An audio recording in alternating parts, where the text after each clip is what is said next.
They asked which date I wanted. I was like, well, that one's right before the wife's birthday. Yeah, that Friday afternoon, she went down to Kentucky with her mom, so I was just here with the girls, and they were in bed by like 9 o'clock, so I'm like, could have done it, because now she's in Kentucky, but whatever. It worked out, man. It worked out perfect. Yeah. 250, man. You ever wonder what makes a great gamer? Great gaming is not only about cheering on our teammates, but also being there to pick us up when we're down. Guardian down! Have you ever played Destiny with a fellow Guardian and thought to yourself, I wonder what their life is like?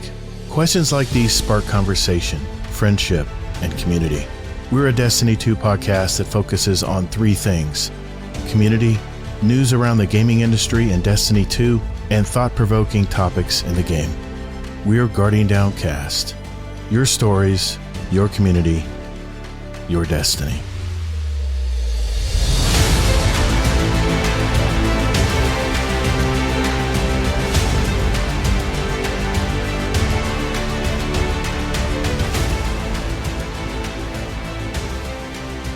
Hey, what's up, Guardian? Welcome to episode 250 of Guardian Downcast, the Destiny podcast. I'm your host, Todd the Gator, and I'm a Day 1 Guardian who loves gaming and especially the Destiny franchise.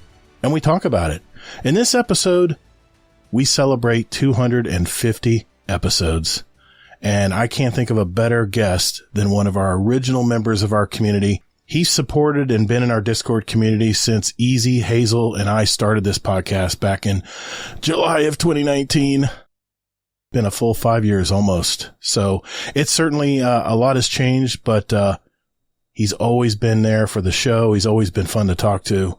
Please welcome my friend, Arisenphoenix. How you been, man? Been pretty good. Just hanging out. Nice. Been more quiet as of last while, as far as in the Discord and whatnot, but still here. Well, we'll get into that. No, we'll get into that. Yeah, absolutely, man. Well, in today's show, we're going to first catch up with my friend here. Since he's been on the show, my gosh, I think he was back in the show on episode 44, titled A Gentleman's Wager. Do you remember that one? And sounds right, yep. I'll, of course, have the link to that show in our show notes below if you want to hear the full interview when he first came on our show back then. I'm then going to put him through the fastest 2-minute question and answer segment we call, the speed run. We'll jump into this week in Destiny to see what's new in the world of Destiny 2. If we have time, we're also going to answer questions from our community and go over some light housekeeping before we sign off for the show, including our 2 drawings for Question of the Month for April. So just a relaxed and chill show this week. So if we're ready, let's roll.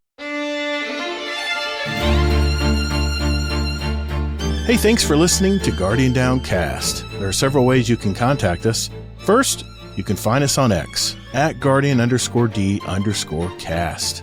Or you can find us on our Instagram channel at Guardian Downcast and see what pics and reels that I and our podcast guests want to share with you guys. You can send us a voicemail at speakpipe.com/Guardian Downcast. You can send us an email at guardiandowncast@gmail.com. But if you just want to do it all in one spot, check out our new website. Just visit guardiandowncast.com. You can find all our contact info, leave us a voicemail, give us our show rating and review, search for any past episodes, or even get back to our community. Also, don't forget to sign up for future updates to the show, where we'll also have random drawings throughout the year, and you may win a gift card or even some Guardian Downcast merch.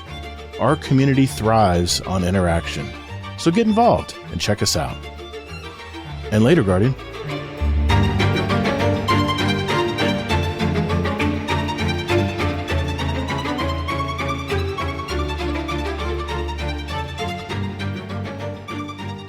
Well, Mr. Arisenphoenix, I'm just going to call you Phoenix tonight, just for simplicity's sake, if you don't mind. Oh, no, that's fine. It's been a while, man. How you been? What have you been? What's going on in your life over these past, I guess it's been a few years since you've been on the show, man. So catch us up, man. What's been going on in your life, man? Pretty much same old, same old. Been, I don't know, I guess last year and a half or so, just kind of focusing more on cutting out distractions. You know, I wasn't really on social media as it was before, but cutting that out even more. trying to stay conscious of how often I was jumping into that stuff and not getting stuff done. So kind of cutting that out and giving me more time to focus on family and whatever. And just continuing working, some weeks more hours than I'd like, but some weeks less hours than I'd like. But yeah, Okay. just kind of going through it. Oh, you're, remind me, you're married? Do you have kids? Yeah. Married, got 3 daughters. My oldest will be 19 in December. Oof. Middle daughter just turned 16. And my youngest will be 13 in June. Oh my God. That's the perfect storm, man. Oh, yeah. Oh, man. Well, and the oldest is working real hard to get her license. So she'll get my car.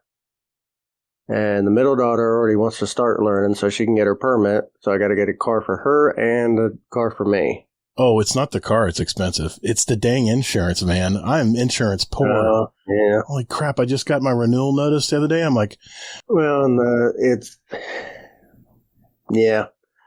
it'll make it. Yeah, it can be harder on them, but that's just all part of it, all part of growing up and figuring out how things are going to be. yeah, exactly. We do the same thing with our girls. Is it's like, man, I'd like to keep helping you out on that, but Yeah. gotta learn. You ain't gonna learn no younger. Well, So ultimately, it'll help. the thing is they both were really hard workers in high school and college. They both got their degrees within that 4 to 5 year period. So they didn't, they weren't in college forever. Like a lot of friends I know, and I look at myself here too. I took forever in college too. I had a little detour, but yeah, I mean, they worked hard. They got really good paying jobs and they have their own houses now. So I'm like, I try to help them where I can, but eventually, it's life's going to slap them in the face. It's just, there's no easy way to transition them into that, So, Right.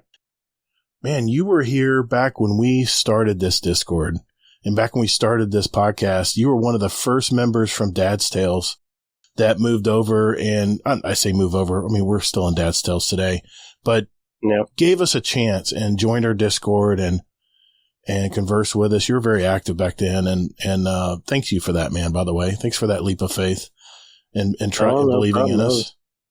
I was doing all kinds of plenty of hopping back in.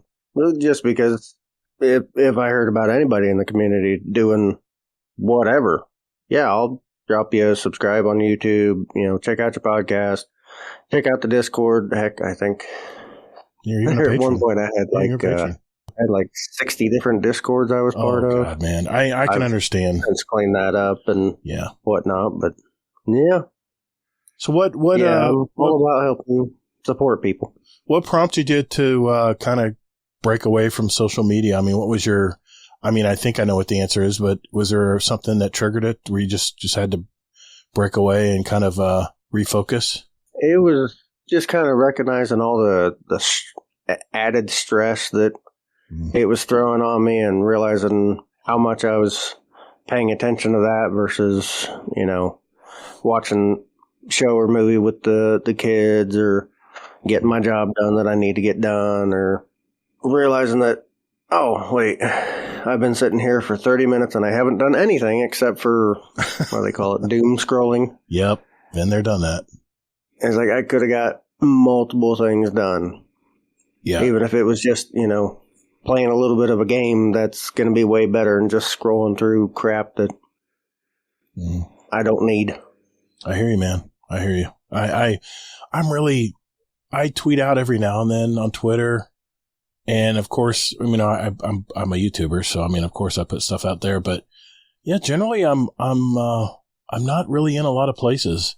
We have our Guardian Downcast Instagram, and I've been trying to be a little more active in there and posting reels and other than just just strictly pictures and stuff. But it's an experience, man, that's for sure. But you definitely have to keep yourself grounded because it can get away from you. That's for sure. So, hey, I'm curious. Oh yeah, it's so easy to fall into any and every pit. Because that's what they want you to do. They want you to be on their platform, and they want you to check this out and check that out. And Oh, by the way, like and subscribe, please. I'm sorry. Yeah. Hit the bell. I'm just fucking with you. So Phoenix, what do you do, man? And where are you from again? Just remind everybody. I'm out in Ohio, up in Piqua, Ohio. I work in a machine shop in the QC lab, checking everybody's parts, making sure they're good, or like right now, doing a special project for one of our customers, just shimming up a part to make sure everything is where it's supposed to be, because we have a giant CMM, a computer, I don't even know what it means. It's a computer-aided measuring machine. Okay. Big ruby probe on it and everything, so I can rotate the probe all over and check stuff down to within 10 microns of accurate, which in millimeters is 0.01. Jeez. We have a lot of machinists in our Discord, man. We have a lot of CNC guys too. It's crazy. And see, I started out, at least back in high school, I was in precision machine, but that was all manual, mill and lathe. Wow. But as soon as the guy said, "Oh yeah, once you guys get good and get a job in this, you'll be holding 5 plus or minus 5 thousandths all day," and I said, "No, I will not. I'm not doing none of this." And then fast forward 20 years, and then I'm working in the QC lab and can't remember half the stuff I learned back in high school. I love it. I love it. Well, hey, how did you find this crazy game we call Destiny, man? Did you play? You played since day one, right? Destiny 1? I'm sorry, yeah. Destiny. FUD. It's Destiny. So you were day one from the get-go, right?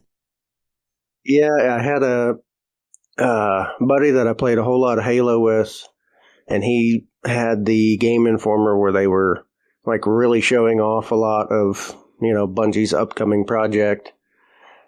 And he gave me like the quick spiel of MMORPG, blah, blah, blah, all the, Yeah. I'm like, yeah, that doesn't sound interesting at all.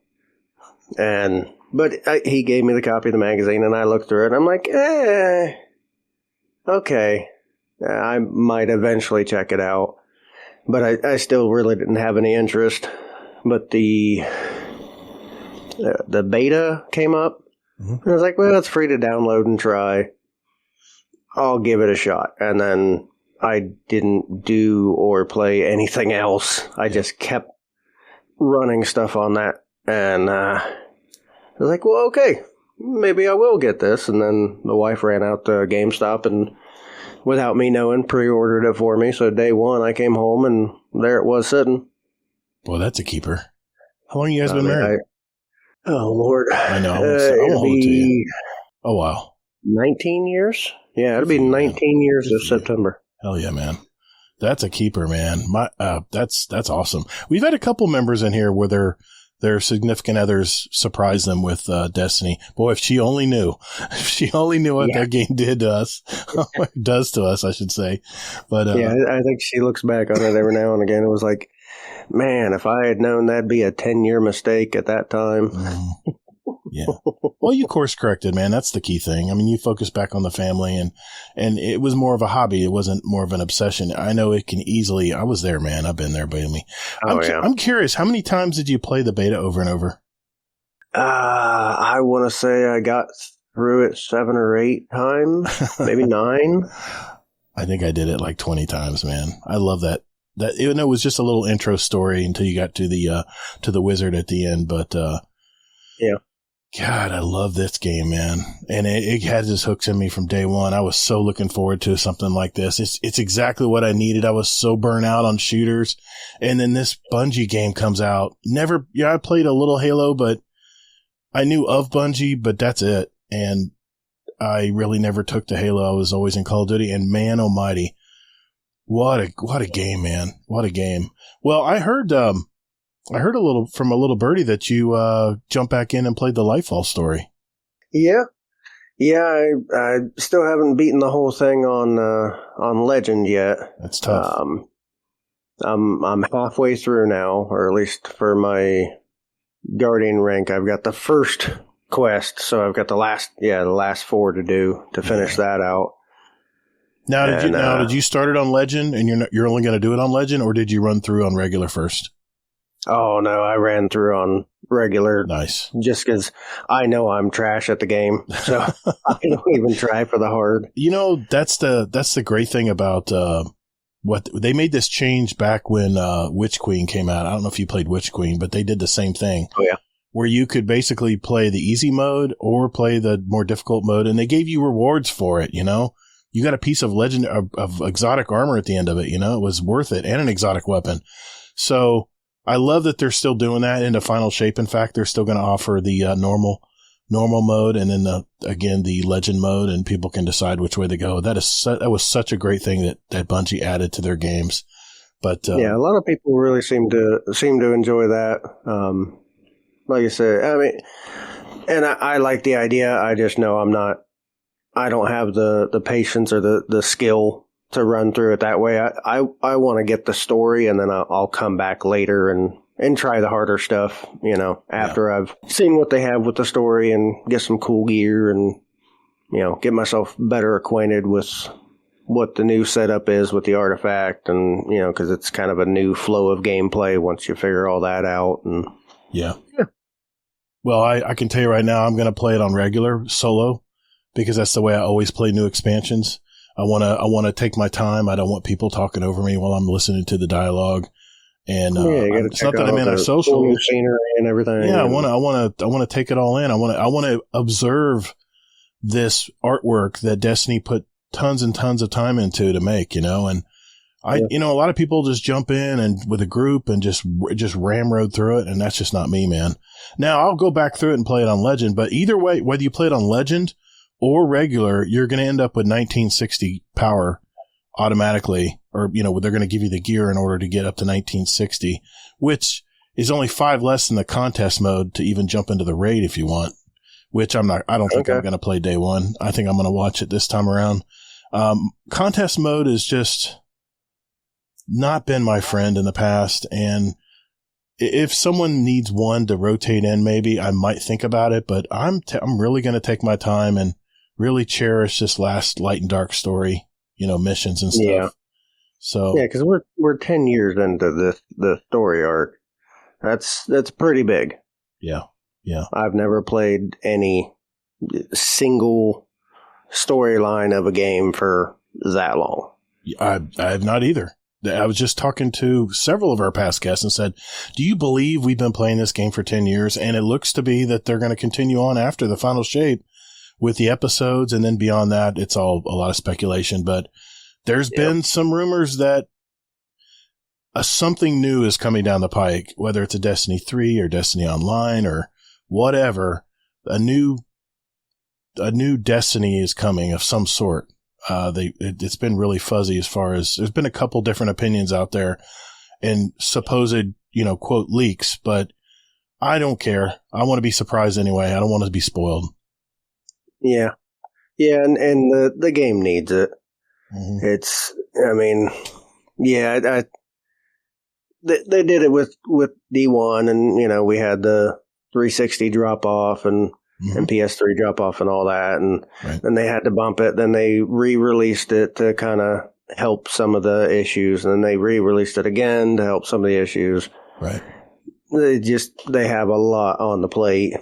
And plus, if you make it a new game, it's the same as going from D1 to D2. Right. It's that much more reason why we're not hanging on to this old stuff that you don't actually use. It just sits in your vault for nostalgia. So while you enjoy that, we need to save space, to do this or whatever. Mm-hmm.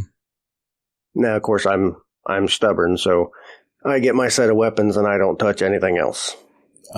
You're not a hoarder? Come on, man. You're a pragmatist, aren't you? Yeah, I've got, it's increased in the last week or so. So I think I've hit 225 things in my vault. What a rookie. I mean, that's good, man. The only things I keep are the exotics. Yep. Good rolled armor. Yep. Yeah, and occasionally if I get a legendary drop with Volt Shot or Incandescent, throw it in the vault in case that'll be useful later, but if it doesn't have those perks, I trash it. If it's a shotgun, I trash it. Sniper, I trash it. Sidearm, I trash it. Don't still go that far now. Hold on. Shotgun, I understand. Hand cannon, I understand. But don't touch the snipers and sidearms, man. Come on. You don't know what you're missing there. I'm not skilled enough to use them. We'll go that route. Sniping is definitely harder in Crucible now, no doubt, because I definitely haven't been sniping lately. I've been using my sidearm.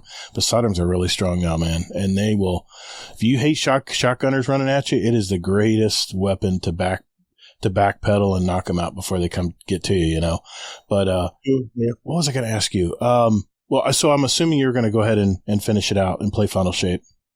Oh yeah, I have to. Yeah, I agree, man. I mean, I'm not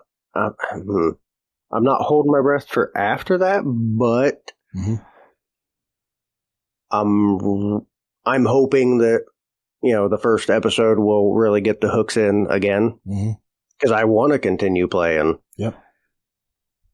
But yeah, I don't know. I mean, that's what's kept us. Well, I keep thinking that's what's kept us in the game for this long. Is the story, but no, we've had more time of no addition to story than we've had addition to story throughout the life of Destiny. So there's more to it than that keeps us playing it for this long. Yeah. But I don't know where they go from there. I don't either. I mean, we've all speculated. I'm hopeful. Sure. Well, I was talking to Ben Davis about this last week, in last week's show. I think we all are trying to reacquire that feeling of first playing Destiny. And I don't think we're ever going to get that feeling again. It's just human nature, man. I mean, once we get enough of something, it's kind of done, I want to look at Destiny with new eyes, but it's impossible. We just have so much history with this game. And I really hope I'm proven wrong with Final Shape. I really am. If anything, I think it's a lose-lose for Bungie either way, because I don't care how much time you spend on an expansion and really hope that everyone loves it. And the fact that it's, the finality of this 10-year saga, maybe that'll be enough to keep people, interested enough to come back and finish it out. Some people have probably written it off from Destiny 2 year one, but I think a lot of us are trying to recapture that feeling we had when we first played Destiny. It's a special feeling, man. You only get this feeling in life very few times, when you see something brand new that you've never expected, Well, but we also have the bonus of, again, whatever the secret sauce is that keeps us in there beyond the story. Yeah. There's also the bonus of, okay, for everybody's bitching and moaning and rough patches and content droughts and everything else, we're still here. We've been through it, man. So the excitement is, okay, what are they going to do with a new storyline, big arc with the mechanics we love, with the world we love, and just the core idea, what can they do with a whole new path? Right. And I think that's a tough challenge. It really is, because you have well-established Guardians, and it's going to be, we're really hard to please. We really are. We're so used to having everything in this game. So we'll see. We'll see how it turns out, I guess. Yeah. Have you? Well, if they fail, Yeah, I mean, I think that there's core Destiny fans that are always going to stick with the game regardless, but that's probably myself in that group. But I don't know. It's when it's not fun to play anymore, then that's it. We move on to something else. We can finally start going through our backlog. Steam libraries of 300 games that everybody has. Exactly. We've never touched. Dude, I got hard copy games I haven't gone through yet. It's crazy, man. I don't even want to think about it. The games I buy on impulse, it's just, I'll have time to do that. Who am I kidding? So now whenever a game comes out, I'm like, I can't not buy it. I want to play Helldivers 2. I really do, but I just know I'm not going to spend the time doing it. And I hear all the good things about Helldivers. I hear about this game master that keeps changing things up in live lobbies and stuff. It sounds fantastic. And my God, you're shooting bugs. That's what I do for a living, man. But I at this time, I just can't commit the time to it as much as I want to play it. And I don't know how these YouTubers that do game reviews and stuff, I don't know how they have the time to play these games, one, and then give reviews in a timely manner, I'd be a terrible game reviewer because I would not have the patience to, I don't know. I'd feel like I wouldn't be having fun with the game because I had to rush through it. I feel like I'm on a deadline, Yeah, it'd be paint by numbers, get these 5 bullet points to make the video and then just stop playing it. Yeah. I already have a job. I don't need another job. So I'm going to enjoy it. I love creating content and stuff. When I feel it's content that's worthy and something that people might want to hear. If not, then I apologize. Move along. But that's the way it is. Now, have you been playing the new Into the Light stuff? Have you been jumping into that part, that new activity they have out now? Yeah, I've gotten 2 clears on Wave 50 so far. Really? I had not on Legend, just on regular. That's okay. I tried Legend. It's not easy. With blueberries, I've gotten 2 clears last night.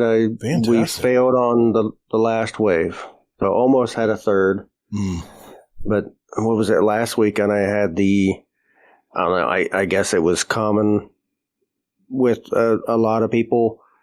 I jumped into a match. It threw me in at wave 8. Mm-hmm. Those guys stuck around for 2 waves and dipped. Oh yeah. 2 more guys came in. They hung out till wave 22 and they dipped. Yep. 2 more guys came in. They hung out till like wave 38 and they dipped. And then it threw 2 more people in as I died and failed at like 40 something. Oh man. But I have heard some people at least mention Graviton Lance. That with a Deadfall Tether Hunter. Oh yeah, is nasty. Yeah, I'm loving Graviton. It's the ultimate ad clear. I'm working on my. In fact, I just finished it today. I have 3. Okay, don't laugh. I have 3 separate accounts in all 3 of the Guardian Downcast clans. That way, someone wants to play something clan based. I can jump in and help if they need help. Just for that reason, really. I don't have a problem at all. Quit looking at me like that, Phoenix. But I just finished. I played some Iron Banner last night with the community, and my God, man, that the new pulse rifle this week, geez, I should know what it is. I have 2 in my vault from the original. Oh, Blast Furnace. The Blast Furnace. People were 2-tapping me. I mean, all night. And I'm looking at these guys. What kind of rolls these guys got on these weapons, man? Because they are kicking my butt. And dude, I got so lucky today. The very first, I went to the chest. I had a lot of the Shax tokens to use for the Brave tokens, I guess they call them. And listen to this, man. I got I'm pulling it up here in dim. I got a repulsor brace, destabilizing rounds, Elsie's rifle. That wasn't even what I was focusing on Blast Furnace, and I ended up getting this one. I was like, whoa, look at that. There's my raid weapon right there. Destabilizing rounds and repulsor brace. Right off the bat. So I was like, I'm good on Elsie's. I'm good. I got one. I got a Headseeker, Zen Moment roll for Crucible, and I got the destabilizing rounds and repulsor brace for PvE. So I'm set on LCs on a high impact. But listen to this. I got a Rampage Zen Moment Blast Furnace, and I got another one, Rampage Zen Moment, but a better, it had a better, what is it? It had the Hammer Forge rifling on it and steady rounds. The other one didn't quite have enough. So I'm going to test those and see if it really means, one has 75 recoil pattern and the other one has, I think 95 recoil. I don't know. I thought but I got a couple tucked away too that have, of course you get the fix roll, which is moving target, kill clip. And that alone is probably a really good roll too. And that's the one they curate when you get the bounty done. So I think that's the only one I had. 'Cause I missed most of the Black Armory season. Right. I played some heavy catch up right before it all disappeared. Mm-hmm. So I never got the Blast Furnace before. Oh man! And I've never touched it. I mean, I even completed the bounty. I got the gun. And I was like, oh, people have talked about this a lot. Yep. But I'm using something else right now. I also got a Rampage Headseeker roll. Oh my God. I'm going to have so much fun in Crucible next week. And I played the new hardware. Myself, Warcry, and Princess jumped into that new hardware that's at Crucible Lab mode where it's just weapons only, no abilities. And, I didn't know anything about that. You got to try it, man. It's just like playing Call of Duty and Battlefield. No, you don't even have a grenade, nothing. It's just your gun and whatever jump you have. And I had Blink. Thank God they left me with my Blink. But, dude, I had so much fun. I had so much fun playing that. And, yeah, it got sweaty at times, but it was just, if you really want to learn gun skill and more importantly, you want to learn movement in the maps and how to move with your team and stuff, I can't think of a better playlist than this hardware mode in Crucible Labs. Try it out, man. It's in Crucible Labs for this week. I don't know if it's going to be here next week or not. I'm not sure, but definitely give it a shot before the weekends or Tuesday reset. But what else you been doing this week, man? Anything else you've been doing in the Destiny verse or in other parts of your life and stuff? I was finishing out the weapon quest, so I've got the first key for the Super Black. Nice. I've been going through the Ascendant challenges. Mm-hmm. You're working on the wishes from Mara? Yeah, the only one I have left is to do the dungeon.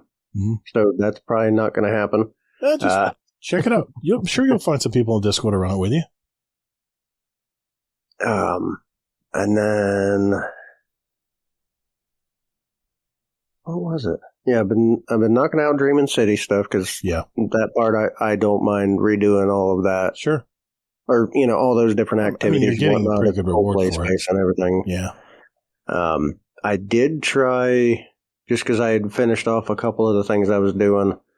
I seen the Shattered Throne quest still on my list, so I was like, all right, I'll give it a shot. I got up to the Ogre by myself. Yep.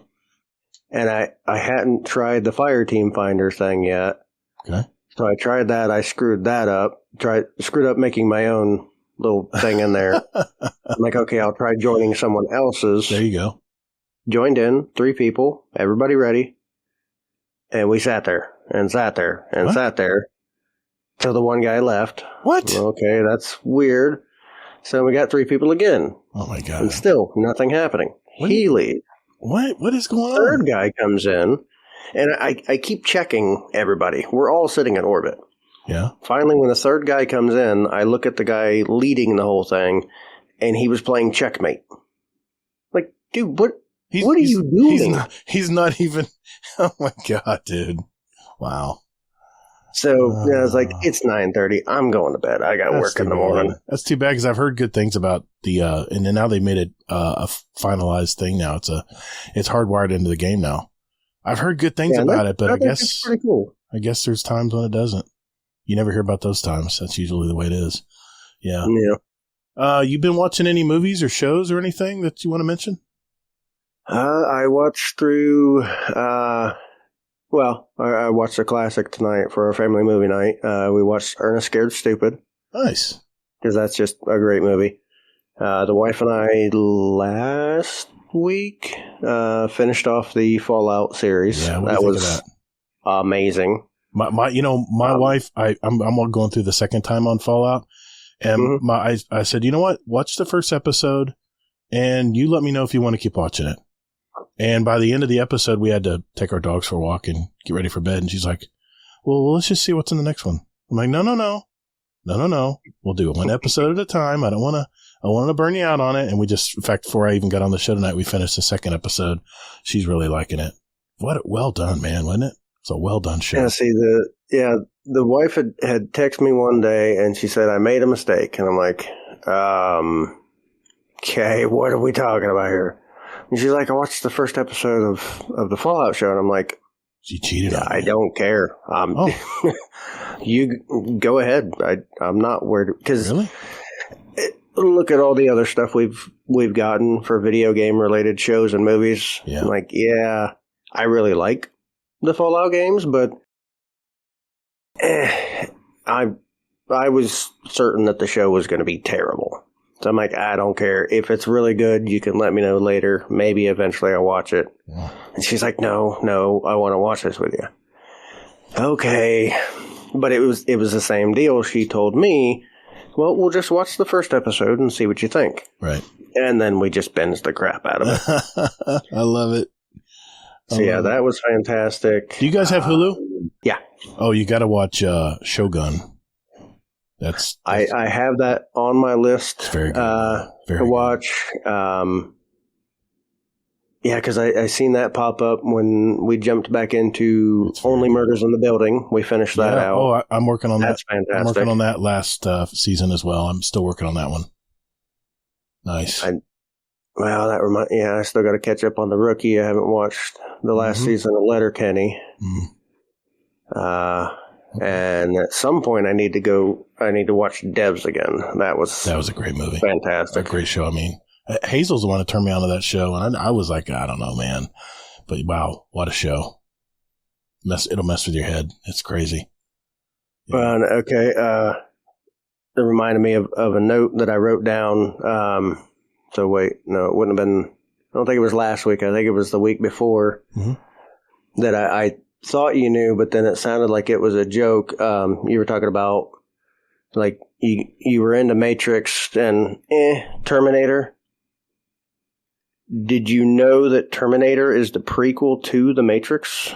What? What? I don't do research, but I've heard this woman bring this up multiple times. The original writer wrote it that way. Really? So Neo is John Connor. What? The Matrix was the robot's final plan. You're blowing my mind right now. You got to be kidding me. Wow. I'm going to have to look into that. That is crazy, man. I mean, it makes sense because that's what really got me set up for The Matrix was this whole coming back from the future thing, you know, with Terminator. Yep. Oh, my God. It was a great show, man. I mean, it really affected me when I watched that series when it first came out. And I was pretty young when I watched that first one. So, yeah, man. Yep. Yeah, it was, it was good. It was, I tell you what, oh my God, there's some really good movies coming up this summer. I cannot wait to talk about. But I did see a couple movies. Shh. Movie review. I don't know if people tuning in care about my movie reviews. I heard some people say, "Hey, yeah, I want to know if it's good or not." So I got 2 more movie reviews tonight. I just want to mention real quick here.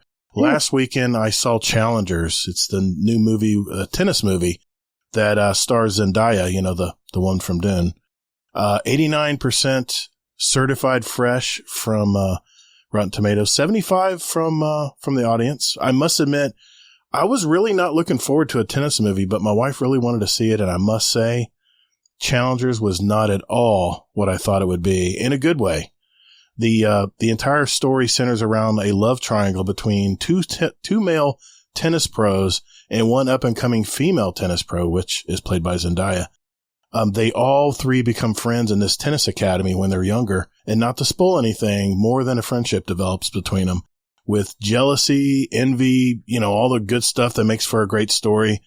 The 3 characters are really portrayed well, and the human frailties emerge as they try to deal with life as adults. Really well written for the screen, and I must say another surprisingly good movie. Definitely want to see this one, whether it's on the big screen, which it's on the big screen now, or streaming services probably months later from now.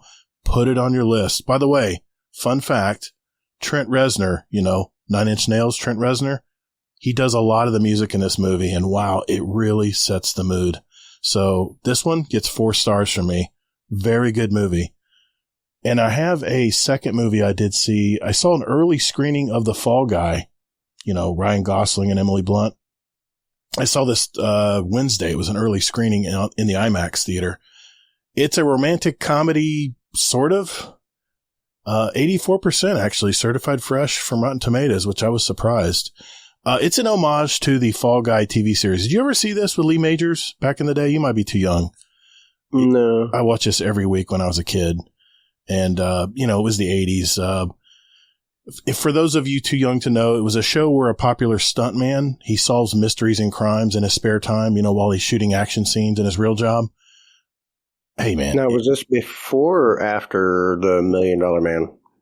This would be after The $1 Million Man. Yeah, okay. Definitely after. Once Lee Majors had made a name for himself. This was his second big show back in the 80s. Might be late 80s. Okay. Man, I know you probably didn't grow up in the 80s like I did, but it was whatever coke-induced producers came up with back then were pretty solid TV shows, and they're very thin these days if you were to compare them to today's. I had some of that experience. Yeah, I'm born in '85, so I mean, I was young, but I was always into older things. Sure, but a lot of times it was all the way back to like Abbott and Costello and whatnot. Wow. 10 years old, Gotcha. more like stuff from 40, 50 years older. Was that an influence from your parents, or is it just something you were curious? Yeah. Okay, nice. Yeah, Dad was always into Three Stooges and all that, and cool. Charlie Chaplin, Buster Keaton.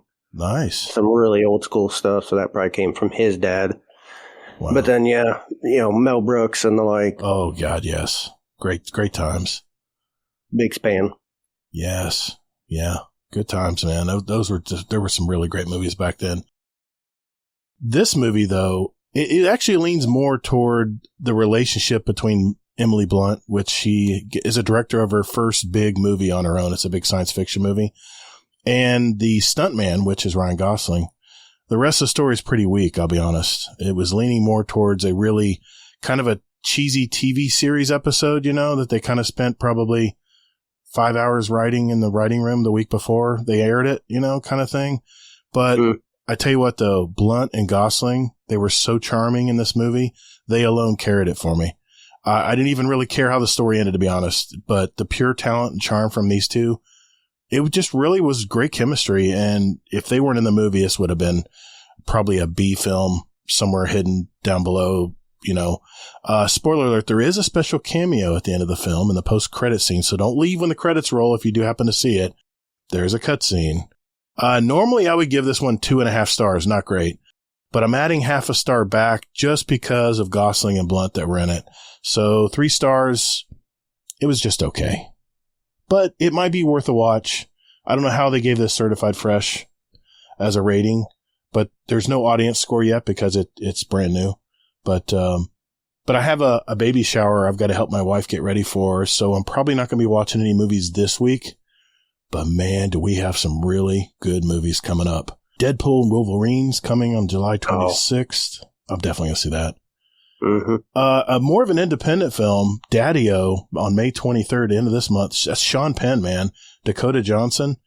It's a conversation between a cabbie and a female passenger. And just from the preview I saw of this, the trailer, it looks really good, man. The Joker Part 2, that's a ways out still. It's October 4th, but I'm looking forward to that. But I tell you what's coming the end of this month. Phoenix. George Miller's Mad Max saga is back.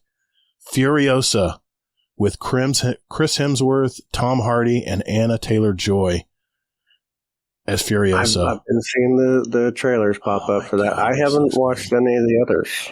Oh, you got to watch the others, man. Oh, gosh.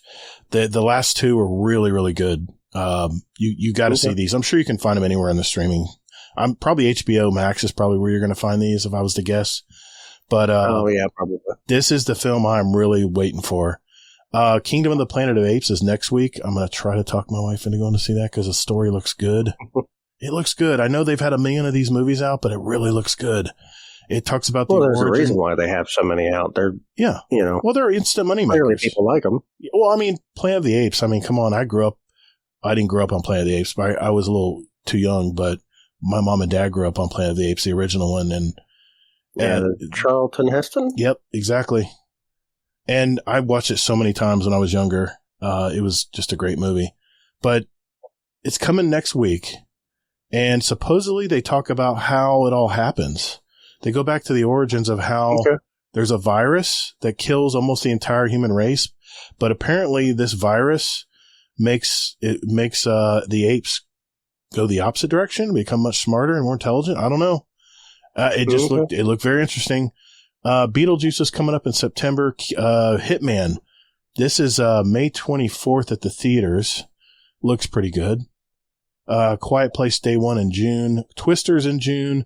Alien Romulus in August, Borderlands in August. And some TV shows I'm looking forward to. Acolyte, Star Wars, that's coming up when Final Shape drops on June 4th. The Penguin with Colin Farrell comes this fall on HBO Max. And, of course, House of Dragons Season 2, June 16th on Max. So just a few things I've been watching. And like I said, I already mentioned what I've been doing this week. I've been farming God rolls, and wow, I just mentioned the blast furnace rolls I just got. And I'm all about the pulse rifle, man. So I'm just working on my alternate character on the GDC 2 clan, trying to get some arsenal build up for that. That way I'll be all set for Final Shape when it rolls around. But anything else you want to mention that you've been watching or playing or anything like that before we move on? Nothing that I can think of right off the top of my head. Good deal, man. Good deal. I got one more question for you. It's one I ask all our guests, and take your time if you need to think on it. What is one thing about you that our community might not know about Arisenphoenix? See, I think on previous episodes I'd mentioned I can be a little OCD reorganizing stuff in stores. I remember that. Every now and again. And I'm pretty sure I've mentioned I'm colorblind. Okay. We got a lot of guys out there that are colorblind, I think. That's why they have that setting in the game, you know. Some people put that setting on just because it gives them an advantage in Crucible too, with the radar screen, but let's hear it. I just recently realized or found out from my daughter, because we were driving back home and she mentioned something and I'm like, wait a minute, what? I thought that maybe at an eye appointment I was told that I had astigmatism. I did too. But I couldn't remember for sure.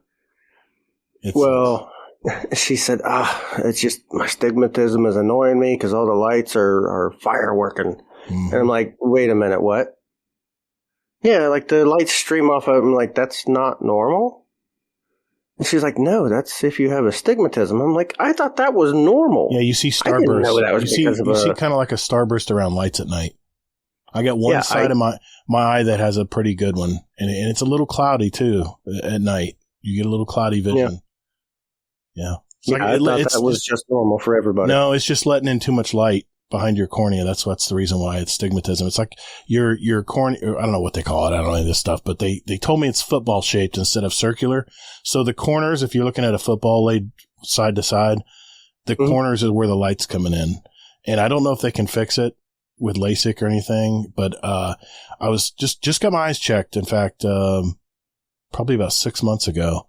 And I said, yeah, I know I got astigmatism in my right eye. She goes, oh yeah, you got it in your left eye too. I'm like, fuck. Don't tell me that, Doc, please. Oh, yeah, you got one there, too. Just a matter of time. I'm like, great. My video gaming's going to be on point when I'm 90. Oh, yeah. You probably have robot eyes by that point. Oh, hell, there'll be transplants, I hope, by then, right? Put in brand new young eyes. Yeah, there you go. Yeah. Geez, I got a 4KD in Crucible now. Whoever's eyes these were, wow. I kid. Hey, well, thanks, man. It's great to catch up. I'm glad you came on the show tonight, man. Me too. Let's get to that speed run. What do you think? Haven't done it in a while. Yeah. All right. We'll do that right after this. Call the Praxic Order. Call the Thanatonauts, the Ginseng Scribes. Call everyone so they can witness you. All right, boys and girls, this segment is called the speed run. This is where we have a database of over 800 possible questions for our guest. Most of them submitted by our community, by the way. And Arisenphoenix here is going to have 2 minutes to answer as many as he can. These are short 1 or 2 word answers. And at the end of the year, the guest with the most answer win a prize and title of 2024 Speedrun Champion. Mr. Sin Media is our 2023 Speedrun Champ. The questions are custom curated by me, so no one can memorize the order, and just quickly answer what comes to mind. So tonight, I'm going to read out the questions from my list, and my digital assistant here will help me with the timer. Sith Daddy Fresh is our current leader with 49 questions answered. So what do you think, Phoenix? You ready to do this, man? I'll give it a shot. Yeah, that's all we can do, man. Let's have fun with it. All right, here we go. Counting down. 3, 2, 1. Warlock, Titan, or Hunter? Hunter. Hand towels or air dryer? House. Void, solar, arc, stasis, or strand? Solar. If you could live anywhere in the world, where would it be? Washington. Pizza squares or triangles? Squares. Controller or mouse and keyboard? Controller. Sidearm, shotgun, or SMG? SMG. Strikes, crucible, or gambit? Gambit. Are you an AMC Stubbs member? Nope. Quest or RNG? Quest. If you could choose, who would voice your ghost?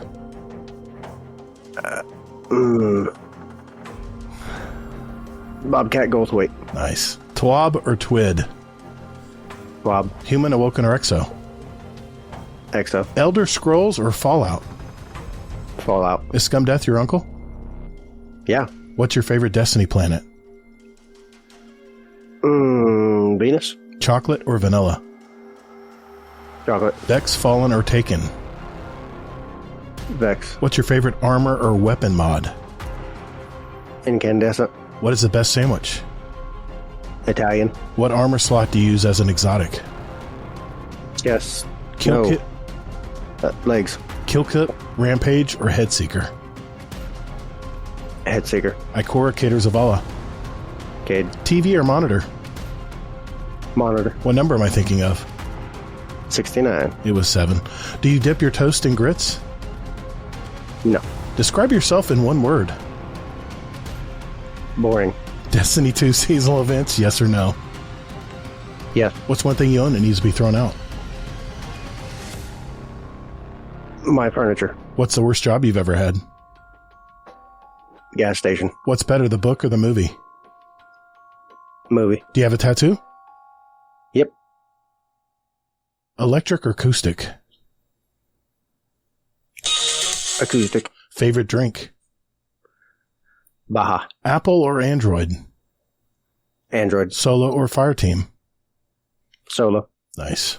I gave you a few extra because I I had to cough and I had to turn away for a sec. Hey, nice job, man. Not bad at all. Not bad at all. I got 36. Not bad. Okay. I think that's pretty close I think to I what... beat my last record. Yeah, I think that's what Van Davis got last week. It's pretty close. I think you got 38 maybe. I don't know. But yeah, man, good job. It's just fun to do it, you know? It's a lot of fun to do. Oh, yeah. So, hey, thanks for having fun with me on that. And it was, sorry. No. I don't think you remember. It was Copper Lions quickfire questions. Yes. It seemed like he kept trying to remember. I know. I know it's probably something. I just don't know anything about that. But yeah, Dan Finney's a great guy. Yeah, I have no idea who Copper Lion is, but I just remember him always saying that. It. That was it. Yeah. I love it. I love it. Well, thanks, man. That was fun. Yeah. Well, hey, listeners, I've got a question for you out there. Do you have a great speedrun question, that you want us to say on next year's speedrun? If that's a yes, join our Discord and enter them in our speedrun question ideas channel, and we'll add them to next year's speedrun. Just remember, they need to be yes or no, 1 or 2 word answers. Either or questions will also be accepted. And don't forget, what's your favorite? I love those. At the end of the year, we're going to have 2 drawings for a $25 gift card of your choice, and you can enter up to 5 questions if you want to hedge your bets in the drawing. We need some creative questions out there, so let's hear them, and good luck. Also, if you're enjoying what you've heard so far in our show and know someone who plays Destiny, we don't advertise. You guys are our audience. You are the people we talk to.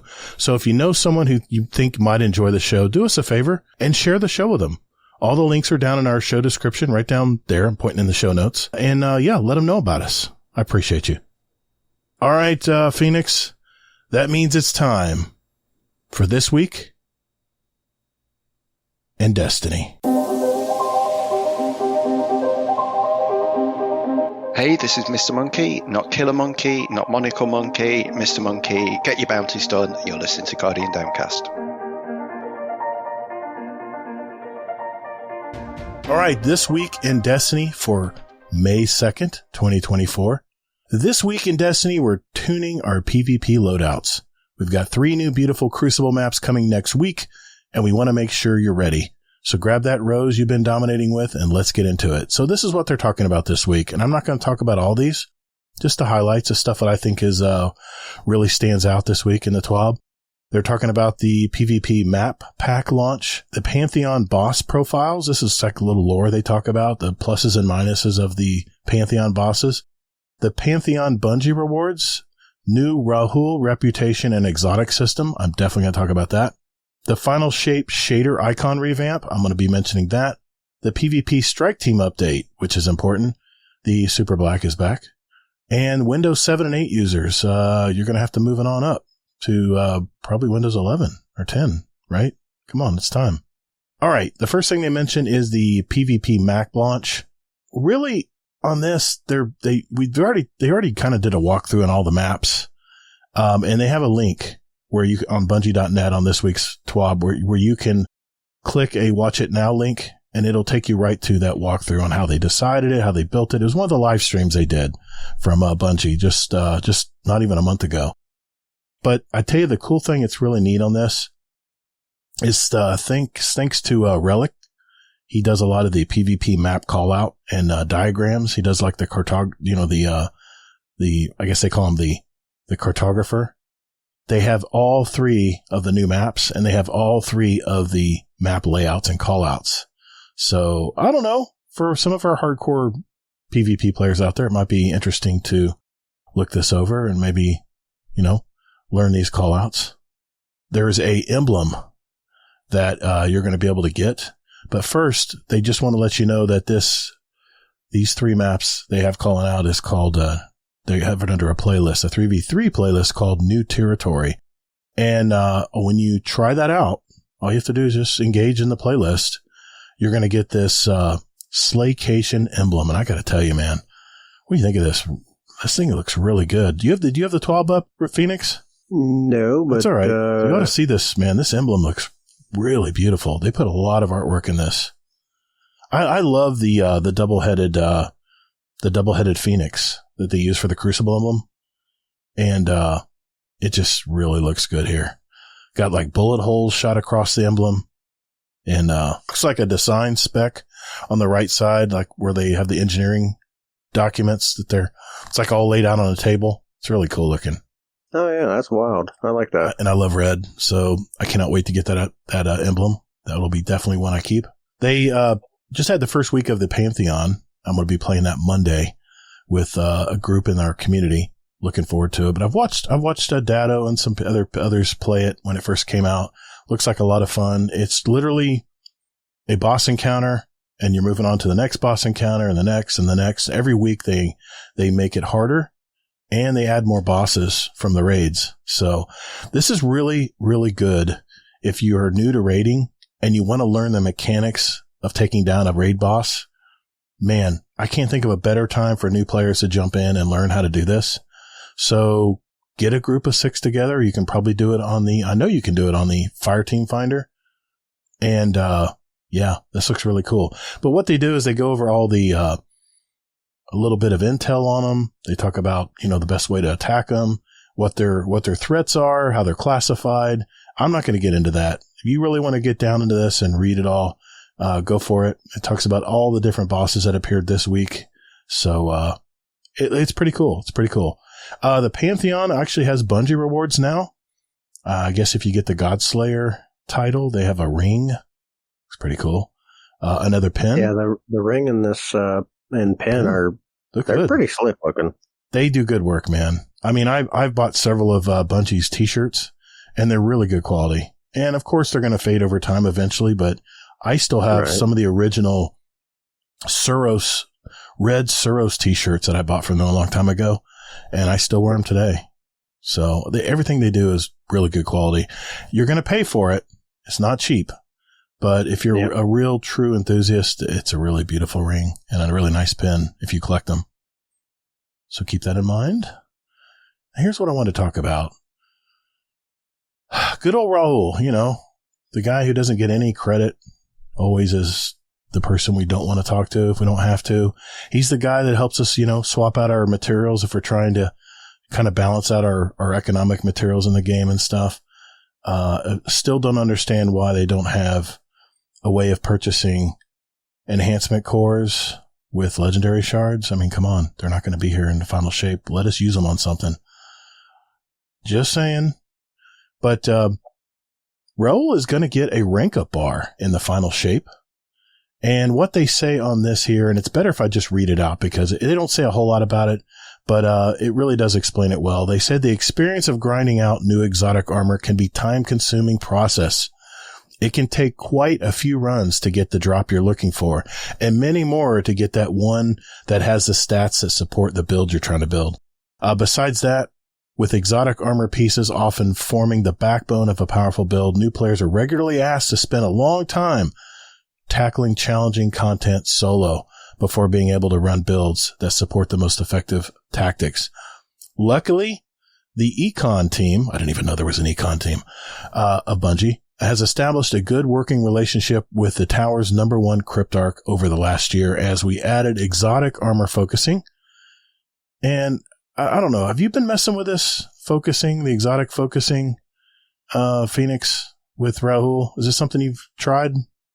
No, whenever I get one, I just let it decrypt to whatever it wants to be. Yeah. I've got the roles of the few things I use. Gotcha. Yeah, I'm there with you, man. I don't really, I kind of have a bunch of, exotic engrams that are just sitting in my slots in my character. So, well, that's because you're prepping for next season. Well, I didn't know this at the time, but now, thank goodness, because I am a hoarder. Yes, my name is Gator. Yeah, I do have a lot of exotic engrams that, so now what's happening is, I have to read this paragraph because it's so funny.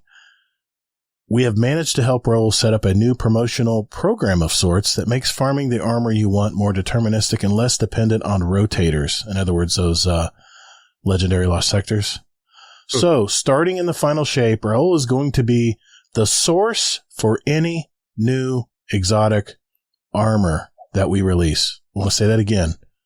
In the final shape, Raoul is going to be the source for any new exotic armor that we release. So when that's a pretty big change. That's a big change because, I'm always waiting for, okay, is it Legs Day, the legendary lost sectors? Nope, it's Helmet again. Dang it, I missed it. It's a pain trying to track it and keep up which one is which. And, I work for a living and I have limited time to play. I play when I can at night usually. And if it's not the right day for what I'm trying to get, then you just have to get lucky, So we don't have to deal with that anymore, apparently, according to this paragraph here. When you first talk to Raoul after the final shape launch, he will introduce you to a new rewards program tied to his brand new reputation track. The idea is simple.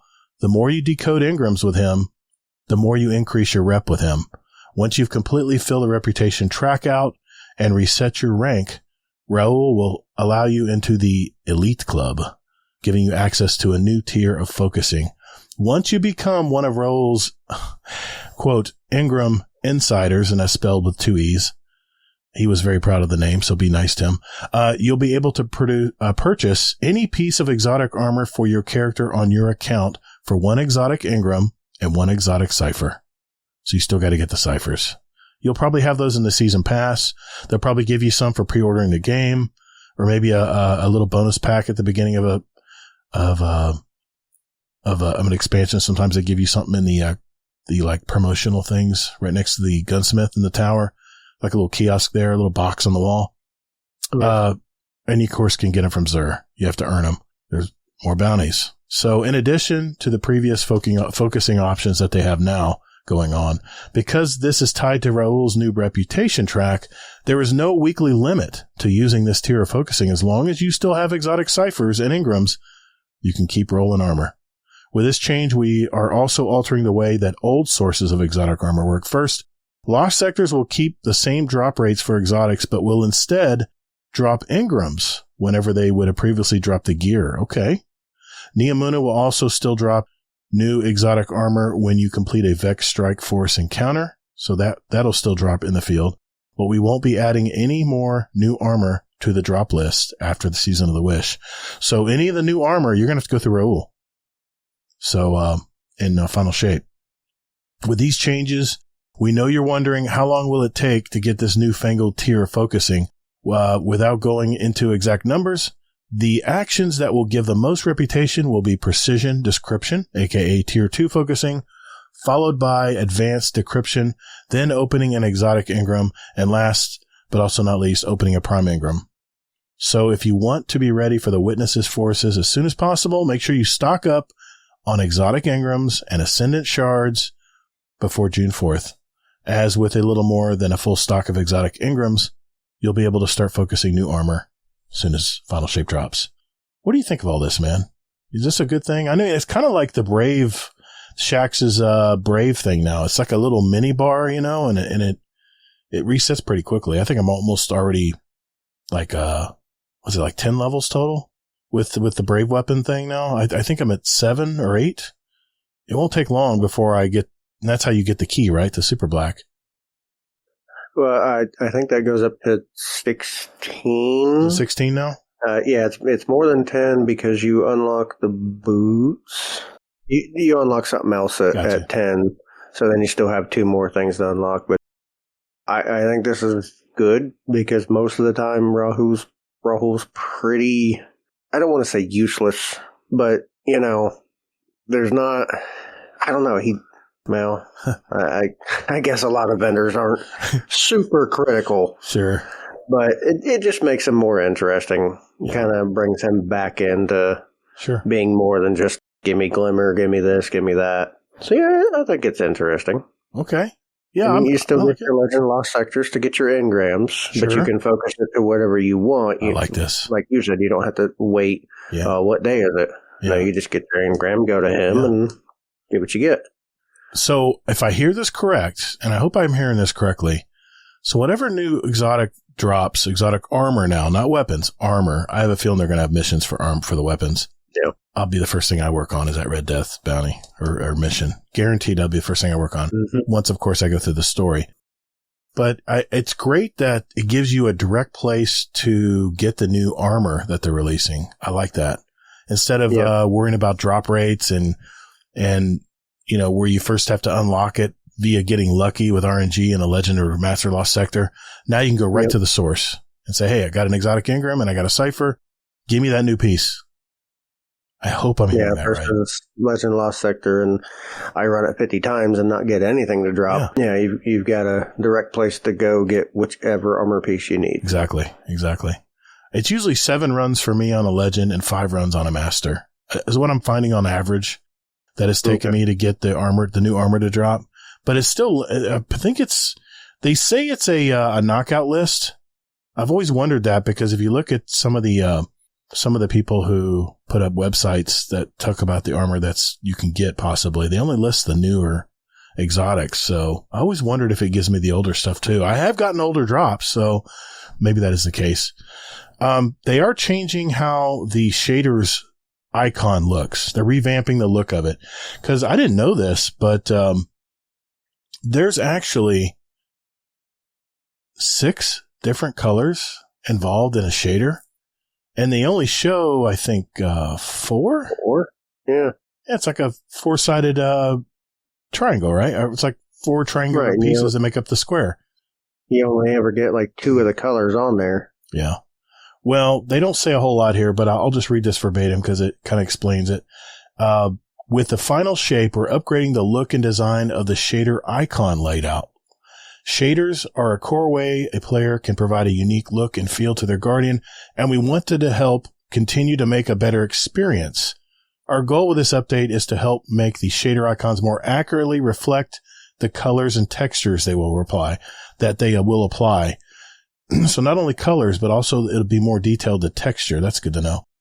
Currently, there are some issues that can make the experience of applying a shader inconsistent. The first being that while each shader applies 6 colors, only 4 are currently shown on the shader icon. This can sometimes result in the shader appearing differently than players expect from the icon preview. Isn't that a fact? I'd say half of the time it doesn't appear like it should, according to that. Okay, if you look at in the example they're showing, look at the second row, the very first one. Mm-hmm. Yep. You wouldn't normally see that gold or whatever color that is. Yep. So you put that on, and all of a sudden you have a random color that you weren't expecting to see. Exactly. But also, I'm noticing that you can see shine on some of them. Yep. So it's okay. This one's going to be shiny, whereas others, it's clearly going to be a matte finish that you're going to get. So that's really cool. Matte does not look good on a Warlock. I need shiny. Well, it doesn't matter. Everything we wear is cloth, so it doesn't matter anyway. Titan's got it the best, man. They got that hard shell gear, you know, and anything shiny looks so good on them. Gotta admit, I'm a little jealous of Titan armor half the time. Us poor warlocks, we get the shaft, I think, sometimes on some of these shaders. Big time. What's that? Big time. Yeah. Adding to this, the fact that all 4 color sections of the current shader icon are equal in shape and size, making it difficult to distinguish what the main colors will be when applied. There are also many shaders that have unique glows that players strive for, and with the current design, they are not represented. Gambit Jadestone is the example they show right here. To help address these issues, we've made updates to the shader icon design that includes all 6 colors for the shader. We are also changing the design in a way that makes the primary colors appear to be to take more space than the secondary colors for a more accurate representation with most gear items. Glows are also reflected in the updated design, like you said, Phoenix, so it'll be easier to distinguish those shaders within your shader selection screens. We tested many different design solutions for this goal, and eventually settled on adding a diamond to the center of the current icon design and changing the layout of the color slots on the icon itself. We're hoping these new improvements will offer a better experience for Guardians looking to show off their best looks. Now, here's the thing. When I first heard about this new shader system, I really was hoping that it would have a L1, R1 where you could rotate the colors like a color wheel. You know, if you have this shader and it shows all 6 colors, you can actually keep flipping it around until you get the dominant color you want from it. I was really hoping that's what they were going to talk about, but it's just the icon. They're just making it a little more representative.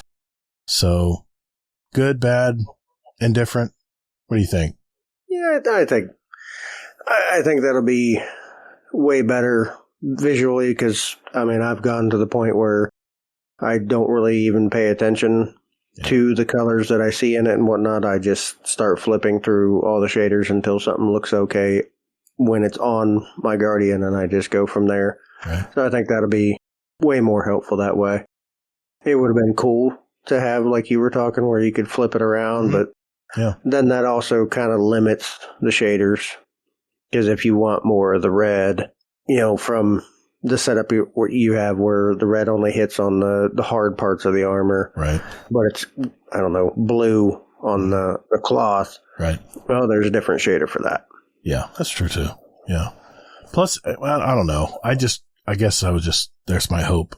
Just hoping that they would change that aspect of it. But I'll take it. More customization. Yeah, I'll take what I can get, I guess. It's more consistent. When I look at a shader now, I'll say, okay, I'm probably not going to be surprised on what one of the 4 colors are here. So, okay, I'll take it as a win, I guess. The PvP strike team is back, and they have an update. They talk about the special ammo distribution systems. Now, I'm not going to get into this because they really get technical here, but I'll just say this, just the highlights of what they're talking about here. On their respawn system that they currently have, a special ammo, the special ammo that's being used, 47% of them are shotguns. That's a lot. Snipers and fusions are combined for 43%, and the remaining special weapons, I guess we're talking about what do they call them? Line rifles? I never can get that name right. The linear fusions? No, the special weapons, the beam rifles, the ones that shoot the laser beam, literally. The trace rifle? Trace, thank you. Trace rifles, that's probably what they're accounting for there. Or like grenade launchers and, breech-loaded grenade launchers, I guess, could be included there as well. But they said that what they found was high-performing players were utilizing special twice as much than low-performing players. So they've tweaked they've tweaked the ammo system in the past by using this meter system, right? And they're finding that high-performing players are benefiting nearly 4 times more with special ammo than the lower-performing players. Shotguns dominated 76% of all special weapon kills. Sniper infusions, 18%. And remaining special weapons, like I mentioned, 6%. Basically, the rich are getting richer, right? So the good players are only getting, and I saw this coming, by the way. When they had this meter system, I saw this coming. I said all the better players are going to take full advantage of this meter system. So what they've basically said is, listen, this was something we added to the checkmate playlist, and it seemed to really gel with people. Everyone liked it, but we see it has some limitations here. So they're going to basically build up a brand new dedicated ammo meter system, but they're not going to be able to do it in time for the final shape. So they're just basically said, stay tuned, but it is coming. So then they tried the ammo crate system, which was supposed to be a stopgap, but it has problems too. So the solution they've come up with for now, just until they can get this new system made, is called the 1-to-1-to-1 system. They take parts from each of the above systems and they're combining them. So here's what happens. When you respawn after each life, you get 1 kill worth of special ammo for whatever special weapon you're using. All primary weapon final blows will drop a personal ammo brick, which only you can see, and awards again 1 kill worth of special ammo. And then they have the special ammo crates. They'll still exist in the game, in whatever game type they're using. But the icon visibility range is going to be limited and provide only a single kill worth of ammo. What this does is it keeps the better teams from snowballing. The really good teams will dominate all the ammo crate drops, I'm finding. And the fact that they can see them across the map means they go right to them, kill anybody who tries to grab them quick. And then the other team doesn't have any special ammo. So to help with that, they're making the icon visible to only certain distance. So immediately your side will be able to see where the ammo is on your side, and the other team will see what's on their side, but they won't be able to they'll have to guess where it might be on your side if they want to try to charge and hog it all. So that's how they're changing that. They said the new ammo meter system will be introduced sometime during the final shape. So, we'll have to just stay tuned to see. I'm looking forward to that. I like the ammo meter system. I've always liked that.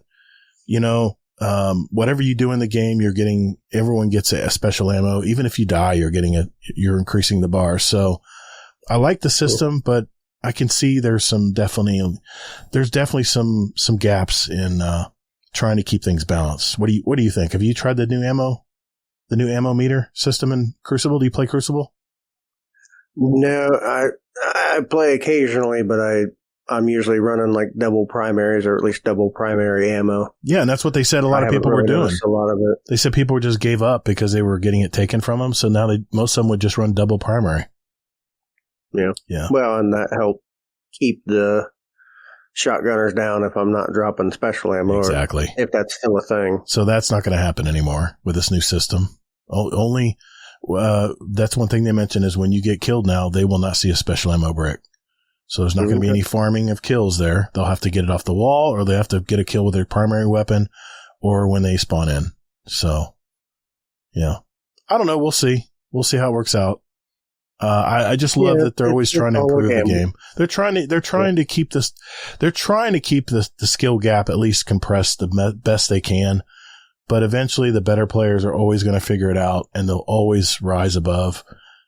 Was that a pun? No. Anyway, Arisenphoenix. But no,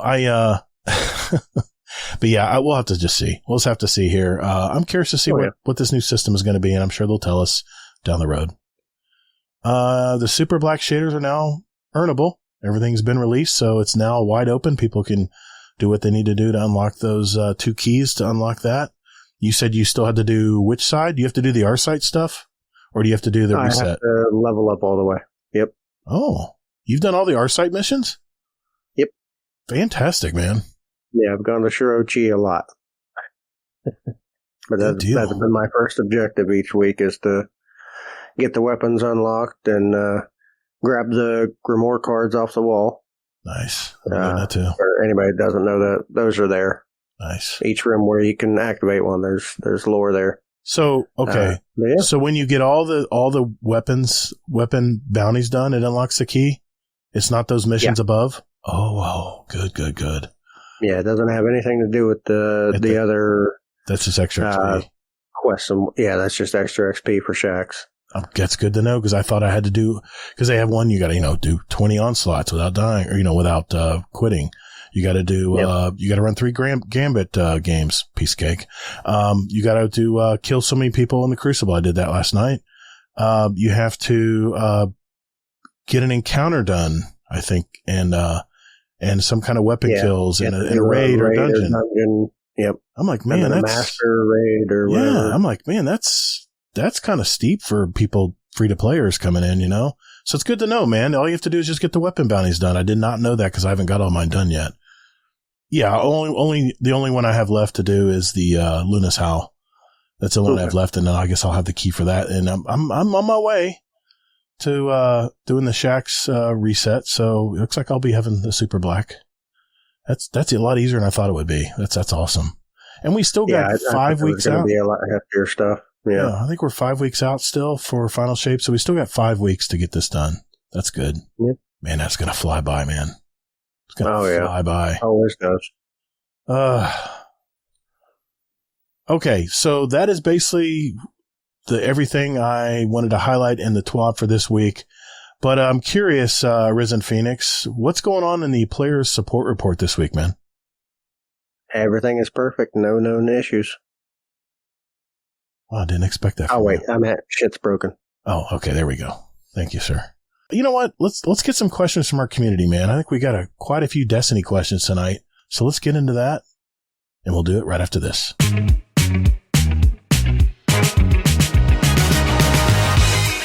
Hey, Guardians, would you like to send a question for the show to us? There's several easy ways to do it. First, join our Discord server. That's discord.gg/GuardianDownCast. There's also a join link in our show notes down below if you just want to click and join. We have Guardians from all walks of life and all over the world, from new lights to day one players to hardcore gamers. There's also a channel labeled Podcast Questions where you can type in your question for the show. Hey, so come hang out with us. You can also email us with your question at guardiandowncast@gmail.com, or we occasionally post something in an upcoming show or guest on our X handle at guardian_D_cast. Finally, you can send us a voicemail with your question at guardiandowncast.com, and we might play it on the show. Think of it as talking with us right on the podcast. Hey, I love voicemails, so let's hear them. Thanks for listening, and later, Guardian.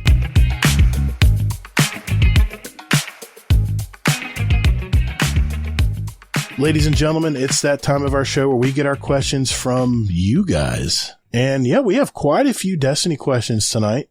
We got a few questions for you as well, Phoenix. So I'll start with this. Mr. Monkey had one for you. What is your favorite thing to Rise? Oh, let's keep it. Suspicions. Okay. I thought you were going to go somewhere else there. Okay. Thank you, sir, for being That's conservative. Thank you, Mr. Monkey, for that question. I think he expected a different answer. It's always fun to mess with people. It is. It is.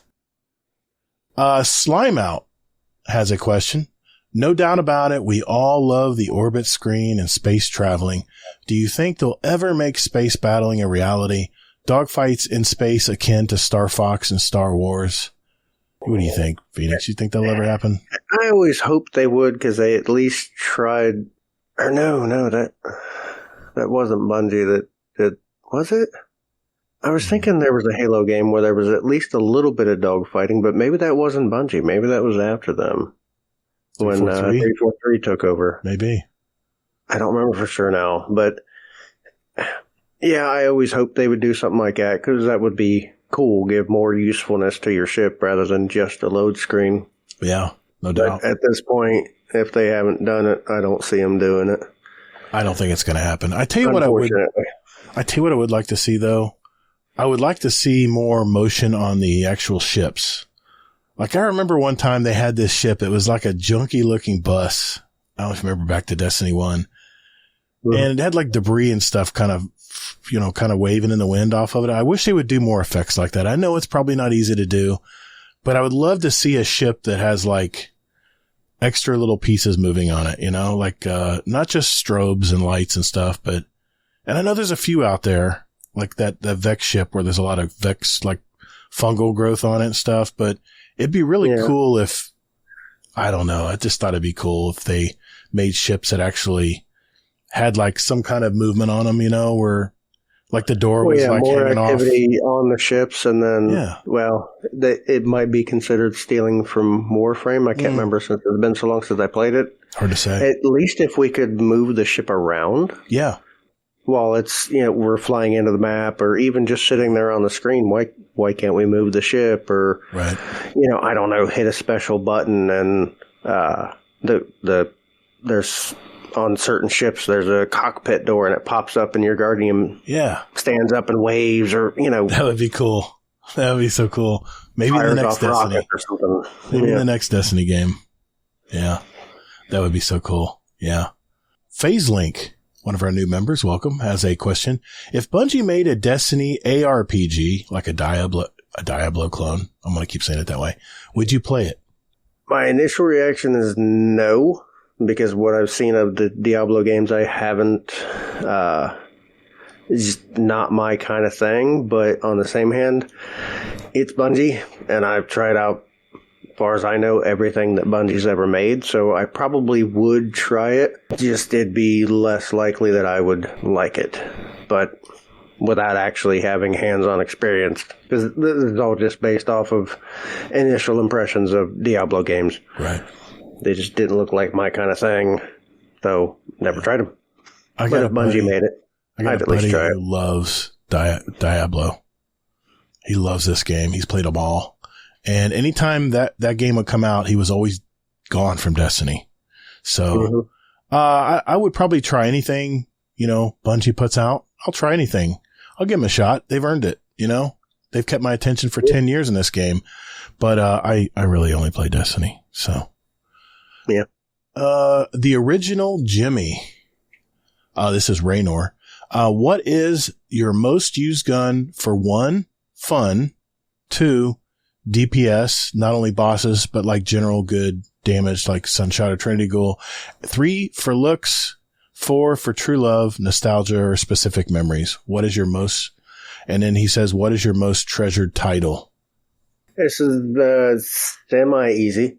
Okay. Because for fun, Trinity Ghoul all day, every day. It is a fun DPS, Trinity Ghoul all day, every day. Ad clear, Trinity Ghoul all day.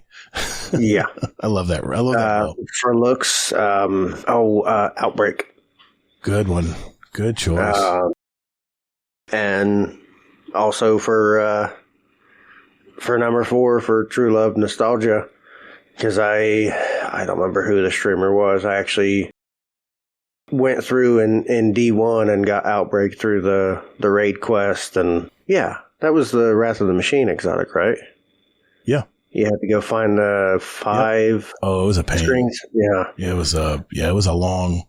Went through all that and helped multiple people finish out their quest, just because it was such a pain for everybody. And that was the first. I don't know. Was that technically a dungeon when it was first out? For Destiny 2. Which one again? The Outbreak Perfected quest. No, that was 0 hour. I don't think it was a dungeon. It was just like a mission, just like a weapon mission, but it was timed. I always hated the timed missions. But wait a minute. Yeah. Have you heard? I haven't heard anything about the Outbreak mission coming up soon. I thought it'd be out by now, to be honest. Now that all the guns are out. I would. Yeah. I'm looking forward to doing that. Unless maybe they're waiting, put it about middle of when Whisper came out. Okay. Like right in the middle of that and Final Shape, maybe. Yeah, I got you. Just to give a little more extension. But that was the first weapon mission that I completely soloed to get the weapon. So little extra nostalgia there. And then most treasured title is really simple. It'd be Splicer, just because I think that was my first one. Was it? Okay. Yeah, I think that was the first one I got, and then I got Iron Banner, and I maybe have one other. I don't have a whole lot of titles. Okay. The Iron Lord? Yeah, Splicer, I think was the one I put the most into. Yeah. I'm looking over Dim as we speak, as you were speaking. Favorite fun rifle or weapon is, there's a lot of fun weapons, but I'd probably have to say Revision Zero is just a good all around weapon, and I have so much fun using it. But if you were to, just to be different, Crimson. I love using Crimson. I know I'm not a hand cannon guy, but Crimson's not really a hand cannon, right? It's a pulse rifle just in a short barrel form, right? It's a sawed-off pulse. It's a red death. It's a red death. Come on. For fun, okay, I'll say Crimson. For DPS, DPS. I like linear fusion rifles when it comes to DPS because most of them have a crit spot, and it's fun to use linear fusions. They're easy to use. They wind up pretty quick, and a lot of like I have my cataclysmic, with adaptive munitions, 4 times the charm. So, every so many primary or precision hits, I'm getting ammo back, which during a DPS phase is really nice. I know it's not the optimum roll, but that's the one I like using. For looks, I got to tell you, the best looking weapons I've seen in the game, and I've been through all the years of Destiny, is the, there's so many good looking weapons, but the Witch Queen weapons that were released, I know they're not the best, there's probably a lot more weapons that are better than them, but I've crafted nearly all of the Witch Queen weapons from the Throne World, and it's just that beautiful rune design that they put into their weapons that just look really good, and definitely with a shader applied to them, they just look really good. Like I'm looking at my empirical evidence, my sidearm. Of course, it's a sidearm. This thing is beautiful with the luminous void shader on it. It just looks fantastic. It brings out all the writing and the runes and stuff on it. Maybe not runes, but symbols from the Savathun and the Witch Queen campaign. Mm-hmm. Those are my favorite looking weapons, hands down. There's a lot of good looking weapons. Destiny puts a lot of work into the design of their weapons, so it's a hard one to answer, but I'll just say that one. Any of the Witch Queen Throne World weapons just look really good. They take shaders really good too. For True Love, I'm sorry, it's going to be Revision 0. When I heard that Mercules made a pulse rifle, that he's a pulse rifle user like me, when he was helping with weapon design or maybe putting his 2 cents in, when you can get so many precision kills with your heavy burst fire, which is like my AN-92 back in my Battlefield days where you can just double tap people and get headshots easy, and then be able to pull up a sniper scope, which granted the zoom is way too high on it, but I guess it would be so much easier to use. Even if you want to hip fire the reticle, it's so easy too. Yeah, that is my True Love one. If we're talking nostalgia, I gotta say Inaugural Address from the Leviathan raid, Destiny 2 Year 1. Yeah, yep. That's a beautiful, right? All those weapons had very beautiful designs as well, but it's the one sunset weapon I never got rid of. I had too many kills on it. And it was masterworked. I did all the work to masterwork it and stuff. So yeah, that'd be my nostalgia weapon. Most treasured title is probably going to be Wayfarer. It was Wayfarer because it took me forever to get it. And it's from the early years of Destiny 2. And you can't get it anymore. So people see Wayfarer on your Guardian and they're like, wait, how do you get that? I'm like, can't get it anymore. And I know there's Blacksmith and Reckoner, some really cool ones out there, but that one has special meaning to me because it did rely a lot on RNG. And I think we all waited for that damn rocket launcher to drop finally to be able to tie up the loop and get that title done. But that was the one. That was probably my first one. It wasn't my first one, but it was definitely one that meant a lot to me. Well, and that one took a whole lot of work, and like you said, a whole lot of grind. I think for some reason the emblem was one of the main things that kept me from getting that. I had there was obviously more things, right? But I think I was lucky enough to get the rocket launcher, but not the emblem. Oh wow, okay, good deal. Original Jimmy has another question. What would you consider yourself, a hardcore casual player or a casual hardcore player? He asked this question last week when Davis was on, so I've already answered it, but I'll ask you. Hardcore casual or casual hardcore? And he has a note here. He says, not just in terms of time committed, but also how you play your activities. And I would say, if I'm understanding the way he has it laid out there, I would say hardcore casual. Okay. Because I do try to play as much as I can, but everything I do is is rather casual. Yeah. I don't do dungeons. I don't do raids. Right. You're just having fun. You're playing what you want to play. Yeah. Yeah, just simple, short time requirement kind of stuff. Just chilling. Nice.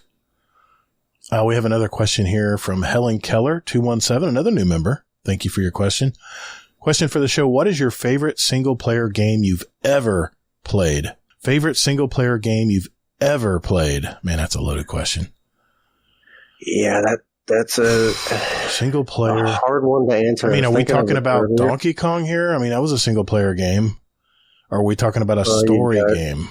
Horizon Zero Dawn, the Assassin's Creed games, Last of Us. Yeah, definitely. Any of the Elder Scrolls, Fallout games. Mm-hmm. Yeah, there's a lot of choices. That's a tough question. But I think, because this fired up a conversation with the wife, and ultimately, I think I ended up settling on Fallout New Vegas. That's a great one. Mostly because while I love a bunch of single player games, that's all I ever played until Destiny. Well, I mean, I played some multiplayer stuff. Sure. I played a lot of single player games, but once you complete the game, you can replay and do slight variations, but not really anything crazy. But at least with New Vegas, you can run around with a ballistic fist instead of sniping people or whatever. You got more variation. Yeah. So it had a little bonus to it there. Yeah. New Vegas was a good game. Favorite single player game? Well, I guess if we're not going to say, I'll eliminate arcade games. Okay. I'll give you two answers on this, Helen Keller. Punch-Out, all time most favorite single player game ever, because it just was the first game that really challenged me and frustrated the hell out of me. But when I finally got it done, when I finally figured out how to knock out Mike Tyson at the end, I was ecstatic. Hard to explain what I felt there, but it took so long and so many quarters in the arcade to beat that guy. So, yeah. Story-wise, man, I'd have to go the original Metal Gear Solid. That game really opened my eyes up to story-based games and mission-based games. And yeah, that was probably my story-based game where there was like a campaign or a mission. That would be my favorite. She also has a question here. Also, has a good story to a game ever made you cry? For me, it was Arthur Morgan in Red Dead 2, LOL, but curious to hear what you guys have to say. Just an aside here, Red Dead 2 was the first game I actually watched. I actually played it visually by watching a streamer play it every day. It's the first game it was so intriguing, that story and how realistic that game was. It was the first time I was so enthralled in the game, but I didn't have time to play it. But I would literally watch him play it every day. He'd get to a certain part of the game and the next day he'd come back. And I never played the game, but I know how the game ends. I know about the game. But has there ever been a good story in a game that's made you cry, Arisenphoenix? I have to go with the easy answer of The Last of Us. Yeah, that came to mind right away. I mean, and then did you see the HBO series on it? Yeah, that was fantastic. It's good. Well done. The other answer would be I don't remember if it was in Gears 2 or 3, but Dom's death. Mm-hmm. That was pretty hardcore. There were some parts in Metal Gear Solid that had me tear up a little. It was really, the character development was really good in that game too, but not really. I even Last of Us, because everyone had told me that it's sad and stuff, I was kind of expecting it. I guess it kind of buffered me a little bit, but not really. Not really. Okay. Thanks, Helen Keller. We'll do a couple more Destiny questions here. We have one from I Just Kill Things Nico, aka Jersey. Have you been trolled on wave 50 of Onslaught yet? You just talked about this. I was knocked off a ledge, and I'm not sure if the second person jumped or was knocked off, but the third person very clearly jumped into the hole while the other two of us were dead. Quite frustrating, to be honest. I actually got off Destiny and went to bed because of it. that happened to you in Onslaught yet? I know people have dipped, but has anybody purposely like trolled you during those waves? Thankfully, no. I haven't come across that yet. All right. That has not happened. At least I don't think they were doing that last night. Yeah. I know I wasn't. I was just playing terribly. The only time I've gone to wave 50 is when I'm playing with a community. So no, I haven't been. I'm sure it's tempting for some of our community membership to troll me, but no. So far, I'm not been trolled yet on level 50 of Onslaught. Oda Yukamura. Question for the show. Coming off the totally unsuspected Warhammer 40K X Call of Duty crossover that had me thinking about other game genres that have collabs or crossovers. So my question is, number one, what game do you think Destiny would logically partner with? And two, what game do you want Destiny to partner with? I think Destiny can cross with a turn-based grand strategy game like Future Civilizations, but I want them to also do a Warhammer 40K. What do you think, man? What game do you think Destiny would logically partner with? And what game do you want Destiny to partner with? Ah, man, that's a tough one. Yeah. I remember playing Dynasty Warriors. I love Dynasty Warriors. It was hack and slash all day, hack and slash blood, everything, everywhere. You're just cutting through hundreds and hundreds of soldiers coming at you. And then they came out with Dynasty Warriors Tactics. That was my first turn-based game that I ever played. Well, let me think. In the current times, okay? And that game had its hooks in me. I remember camping in North Carolina in a little pop-up tent camper. You know, the one you crank up the roof, crank it up, and you're literally a tent. And it's like a sandwich box when you crank it back down. And my wife and daughter were outside playing around, riding bikes or something. And my son and I had so many hours invested in that game while on vacation in the mountains. That's how good that game was. And I think, hell yeah, man. I agree. I think Destiny would be great to have a turn-based strategy game. There's plenty of lore. There's plenty of story around it. I could see it happening. I don't think it'll happen, but I could see it. All right, Phoenix, what do you think, man? Ah, man, I don't know.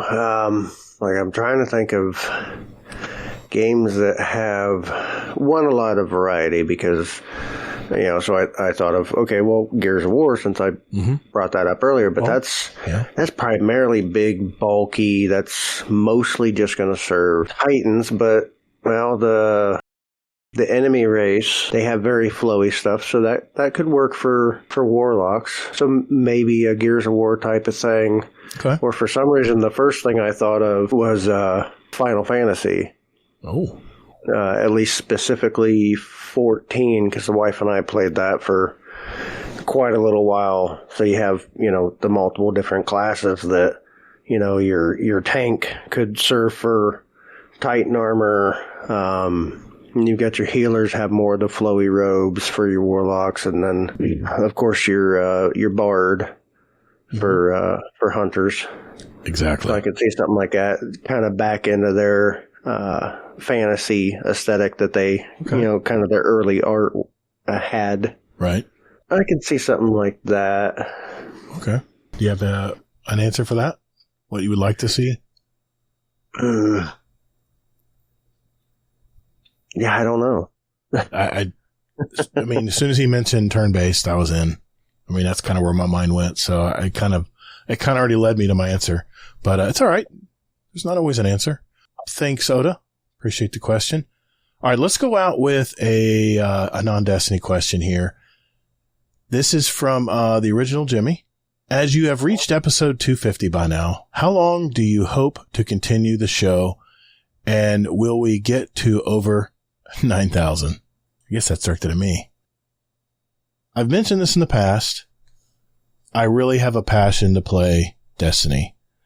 I don't play it as hardcore as I used to. I think I'm trying to make sure I don't get burnt out on Destiny, but I love everything that Bungie puts out.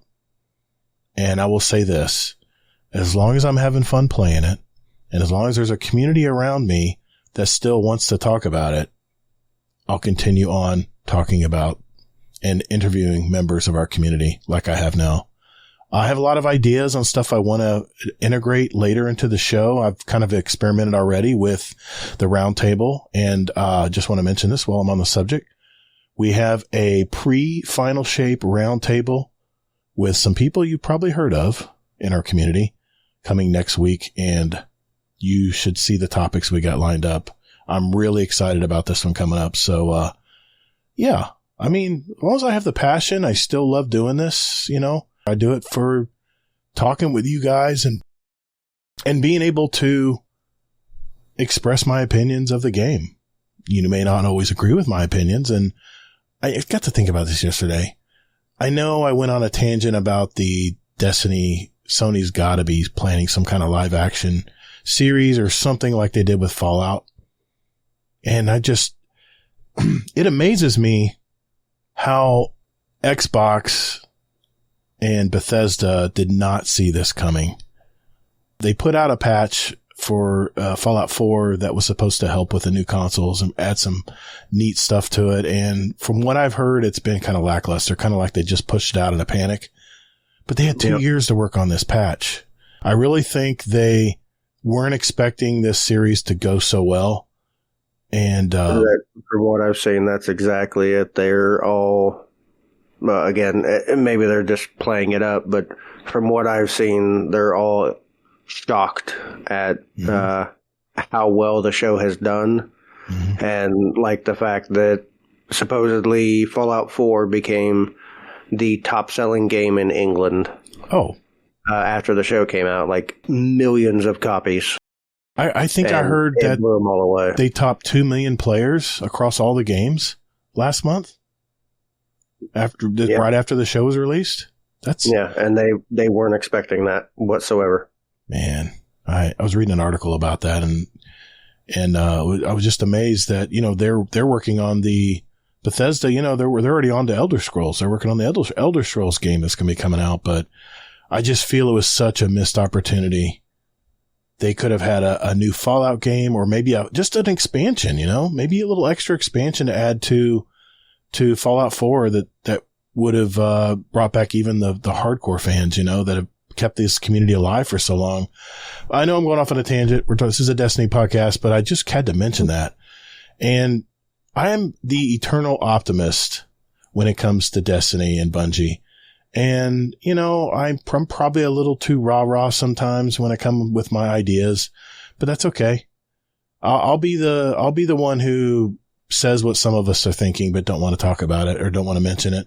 I don't mind being that guy. So, things like that as an example when I'm podcasting is I'm able to share some crazy thoughts that I have while I'm working in the heat outside. And yeah, heat might be affecting my head. Yes, I get that. There might be some Florida heat bothering me there. But, I really enjoy talking about it, and I really enjoy talking to people. And, as long as I'm having fun doing that, I'll continue to do it. So thank you, the original Jimmy, for your question. Well, and I did maybe I did it wrong, but I did some quick math. 4 years to do 250 episodes. That's 144 years to hit 9,000 episodes. Yeah, I don't think that's going to happen. I don't think you have that much time, sir. I mean, according to Lana, I'm going to be dead in 20 years, so. Well, that's just because she's rude. No, she's just Lana. I love her for it. She's awesome. No, just, kidding aside. Yeah, that's probably not going to happen. The original Jimmy, but I appreciate the optimism. I really do. We've had a lot of changes in this show, man. A lot of changes over the years, and I'm still here. I'm the last man standing, so we'll see. We'll see how it goes, As long as I'm having fun doing it. And I've overstepped my answer. Okay. Thank you, everyone who sent your questions in this week. We really do appreciate you. If you have a question for the show, whether it's for our guest, I put a separate channel for guest questions, usually has the episode number next to it. Or if you have a Destiny question, we have a channel for that, or something off the cuff that's not Destiny related.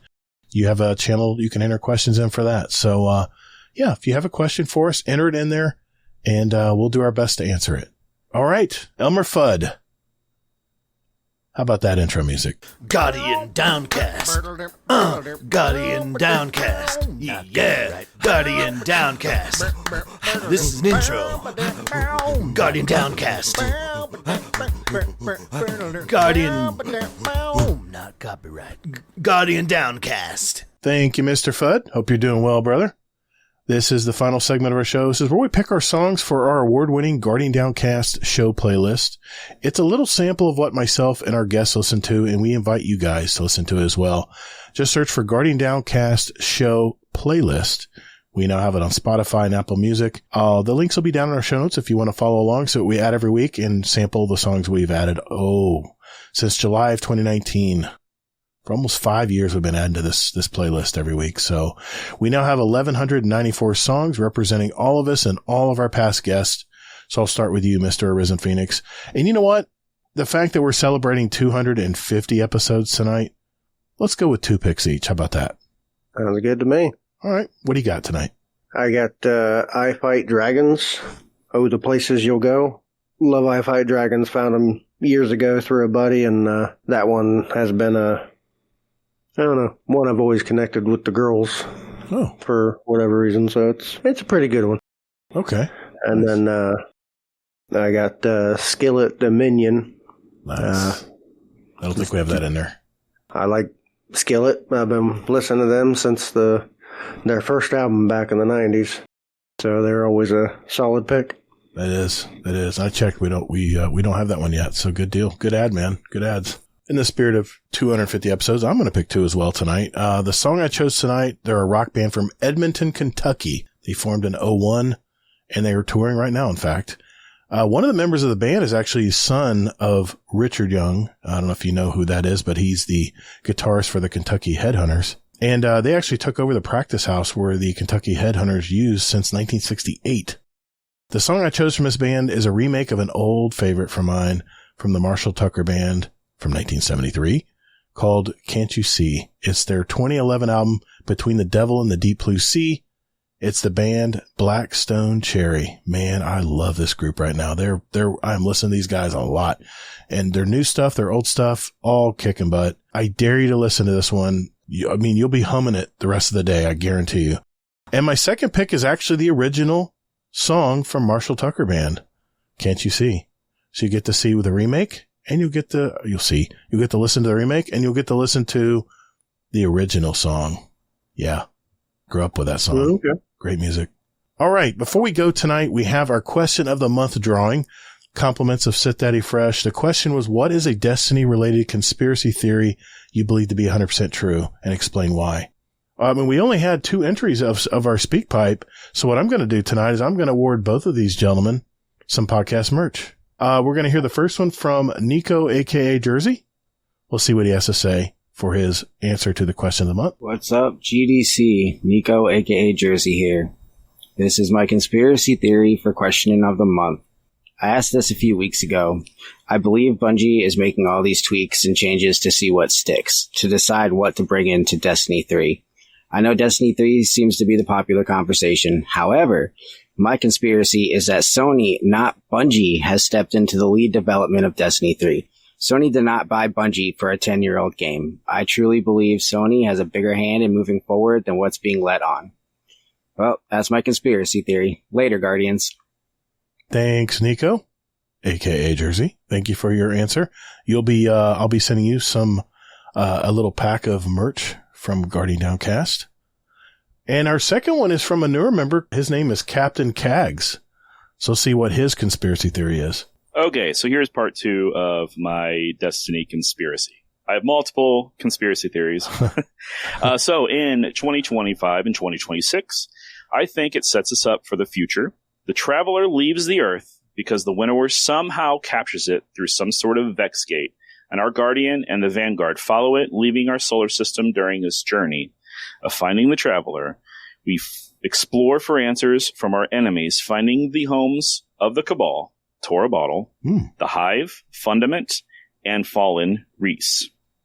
After this, and leading into 2026, the year of the release of Destiny 3, or whatever it'll be called, we have a clean slate and a new opportunity to start over. We won't have our light and dark subclasses, but one complete Guardian power.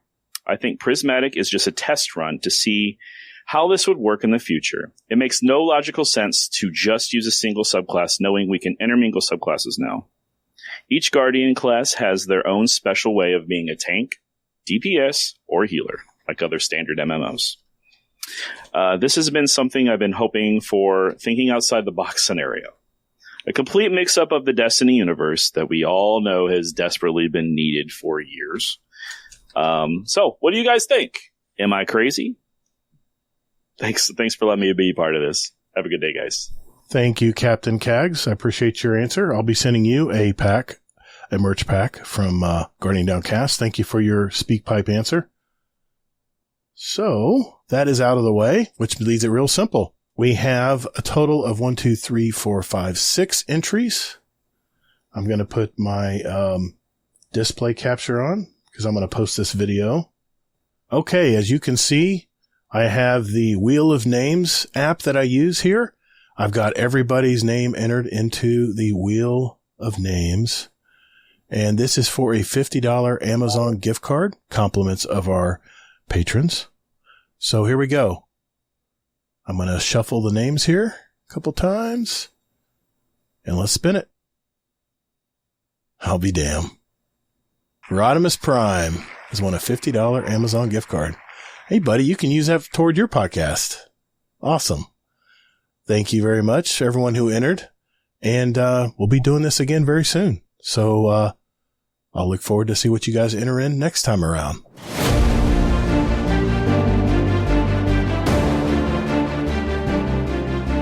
Hey, Guardians, would you like to give back to our community? If you received any value from today's podcast episode and would like to give back, head over to our website, GuardianDowncast.com, and select the Patreon button to see what extra perks and benefits you can get from the several tiers of membership available. If you would like to give a one-time donation, click on our PayPal button and follow the prompts. Our community runs on our membership, and we never accept outside sponsors or advertisers. We're Guardian Downcast. Your stories, your community, your destiny. All right, a few announcements before we go today. I just want to give a special thank you to all the patrons of our show. Whether you're a tip jar patron, a Gatorade patron, a fist bump patron, and of course, our dungeon champion patrons. That would be Smiter, Technical, Raph, Wicked Trinity, and Deadpool 1 Merc. Thank you, gentlemen. A thank you to our raid boss patrons. That's Jealous, Frostbite, Tilted Tim. There you go, Laz. Another invoice. Amazon, amazing. I almost say Amazon. Amazing Taco King, Sith Daddy Fresh, and Nico, aka Jersey. Thank you, everyone, for giving back to the show and community. Next week, I just want to let you know that I'll be adding our special audio bonus episode. And this is based on conversations with my past guests before and after I hit the record button. So it's kind of the conversations before the conversations. So yeah, look out for that.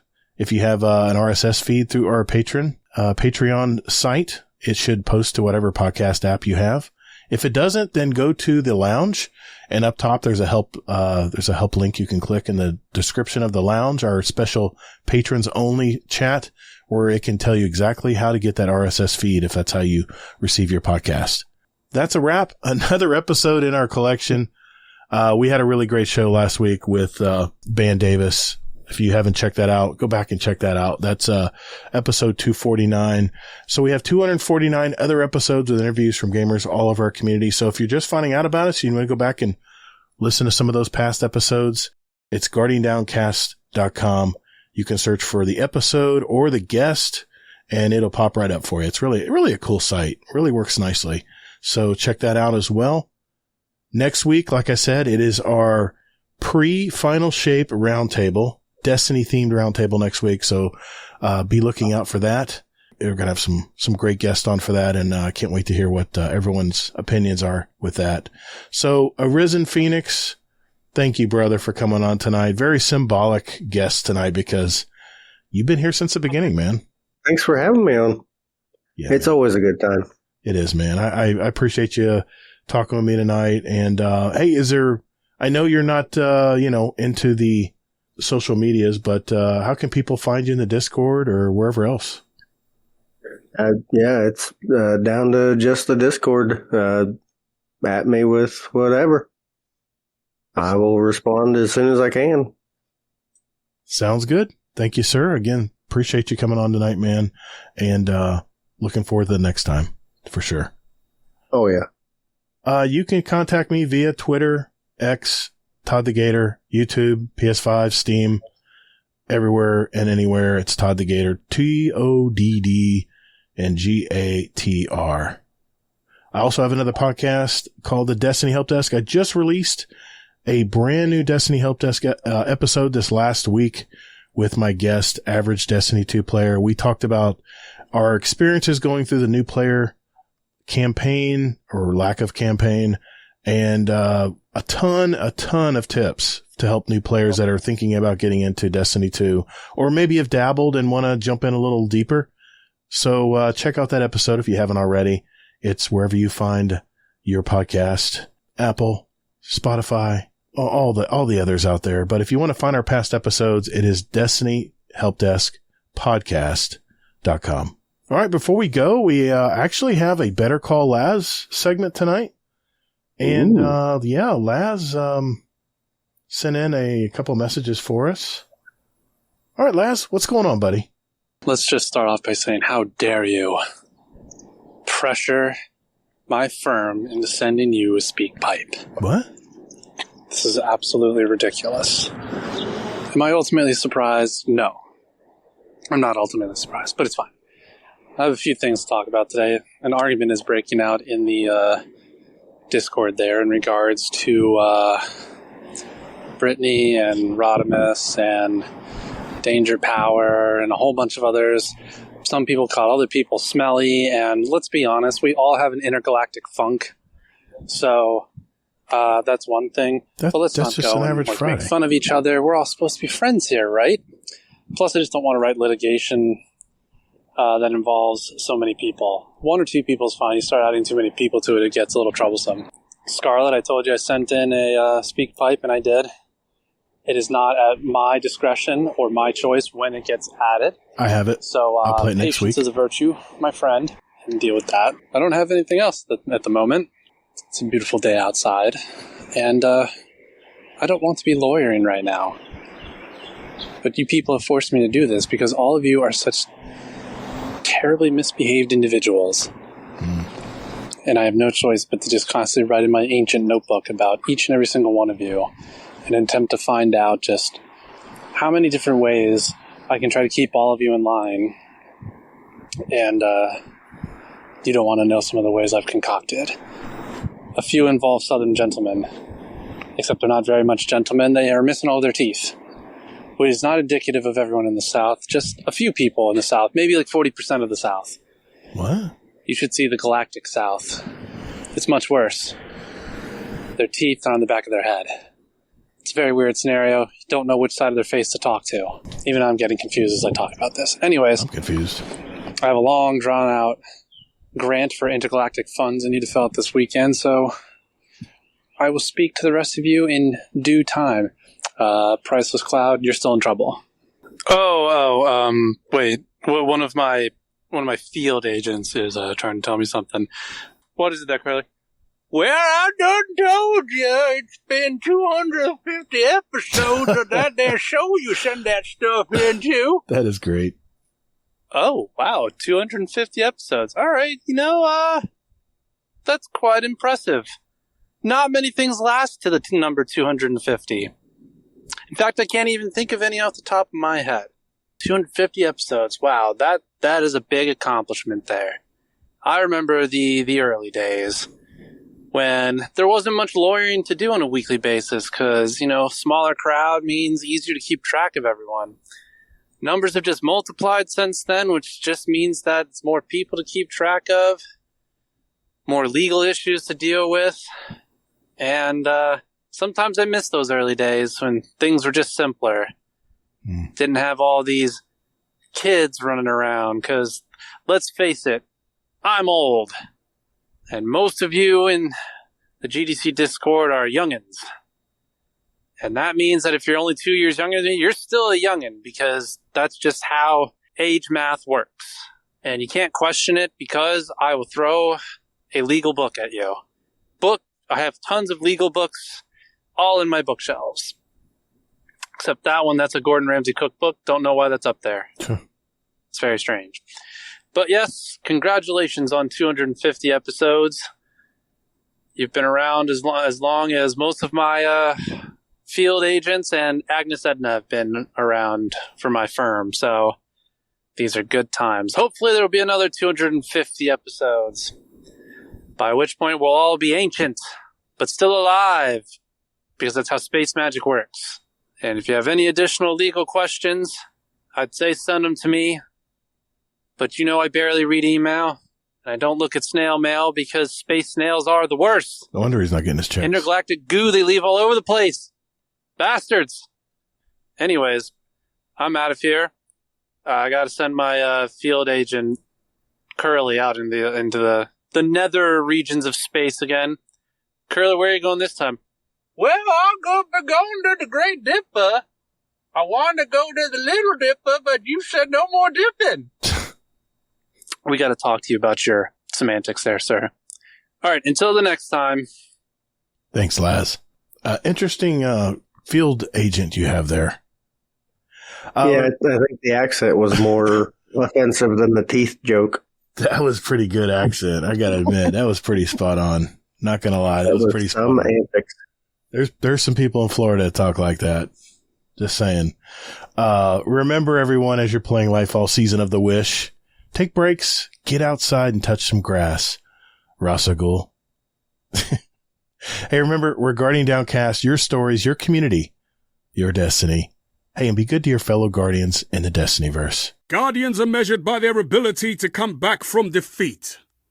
So stand. Fight! Thank you all so very much for listening. And later, Guardian. If you can't touch grass, slap some ass. Ooh, that's an oldie but a goodie. Nice.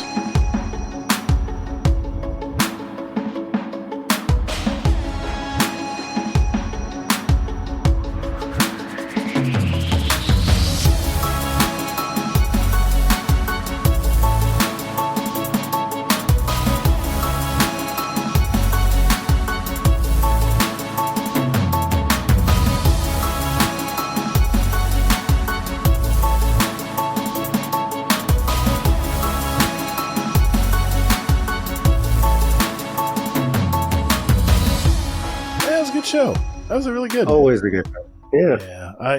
We didn't have a ton to talk about because the TWAB was pretty much it this week. So, man, I just love having you back on. Such great memories, man. I really appreciate you agreeing to come on tonight. It was a lot of fun. And oh yeah, it's always a good time. Always very chill, and even when there's not a lot, I still manage to interrupt you constantly. Oh, you but did that's fine. Your part of the fun. No, you did fine tonight. Especially since you have to press push to talk tonight because your mic's not cooperating. Man, yeah, it doesn't make any sense. I don't like it was playing back to me just fine and everything, and I'm like, okay, something's wrong. Wait, push to talk. There's no way that's gonna fix it. I turn that on, and all of a sudden it works perfectly fine. It makes no sense. That's crazy. Technology is dumb.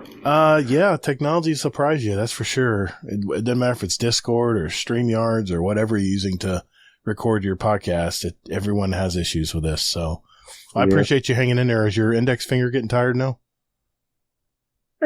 Only occasionally. I keep switching fingers and just don't use the middle one on there, right? It's busy on the space bar. Oh, gotcha. And that was a mistake choosing space bar, because every time I switched to a channel to see what the questions were or whatever, I started typing in that channel just a bunch of spaces because I'm holding it down. I love it. Oh, I love it, man. The trials and tribulations of podcasting. Thanks, man. That was a lot of fun.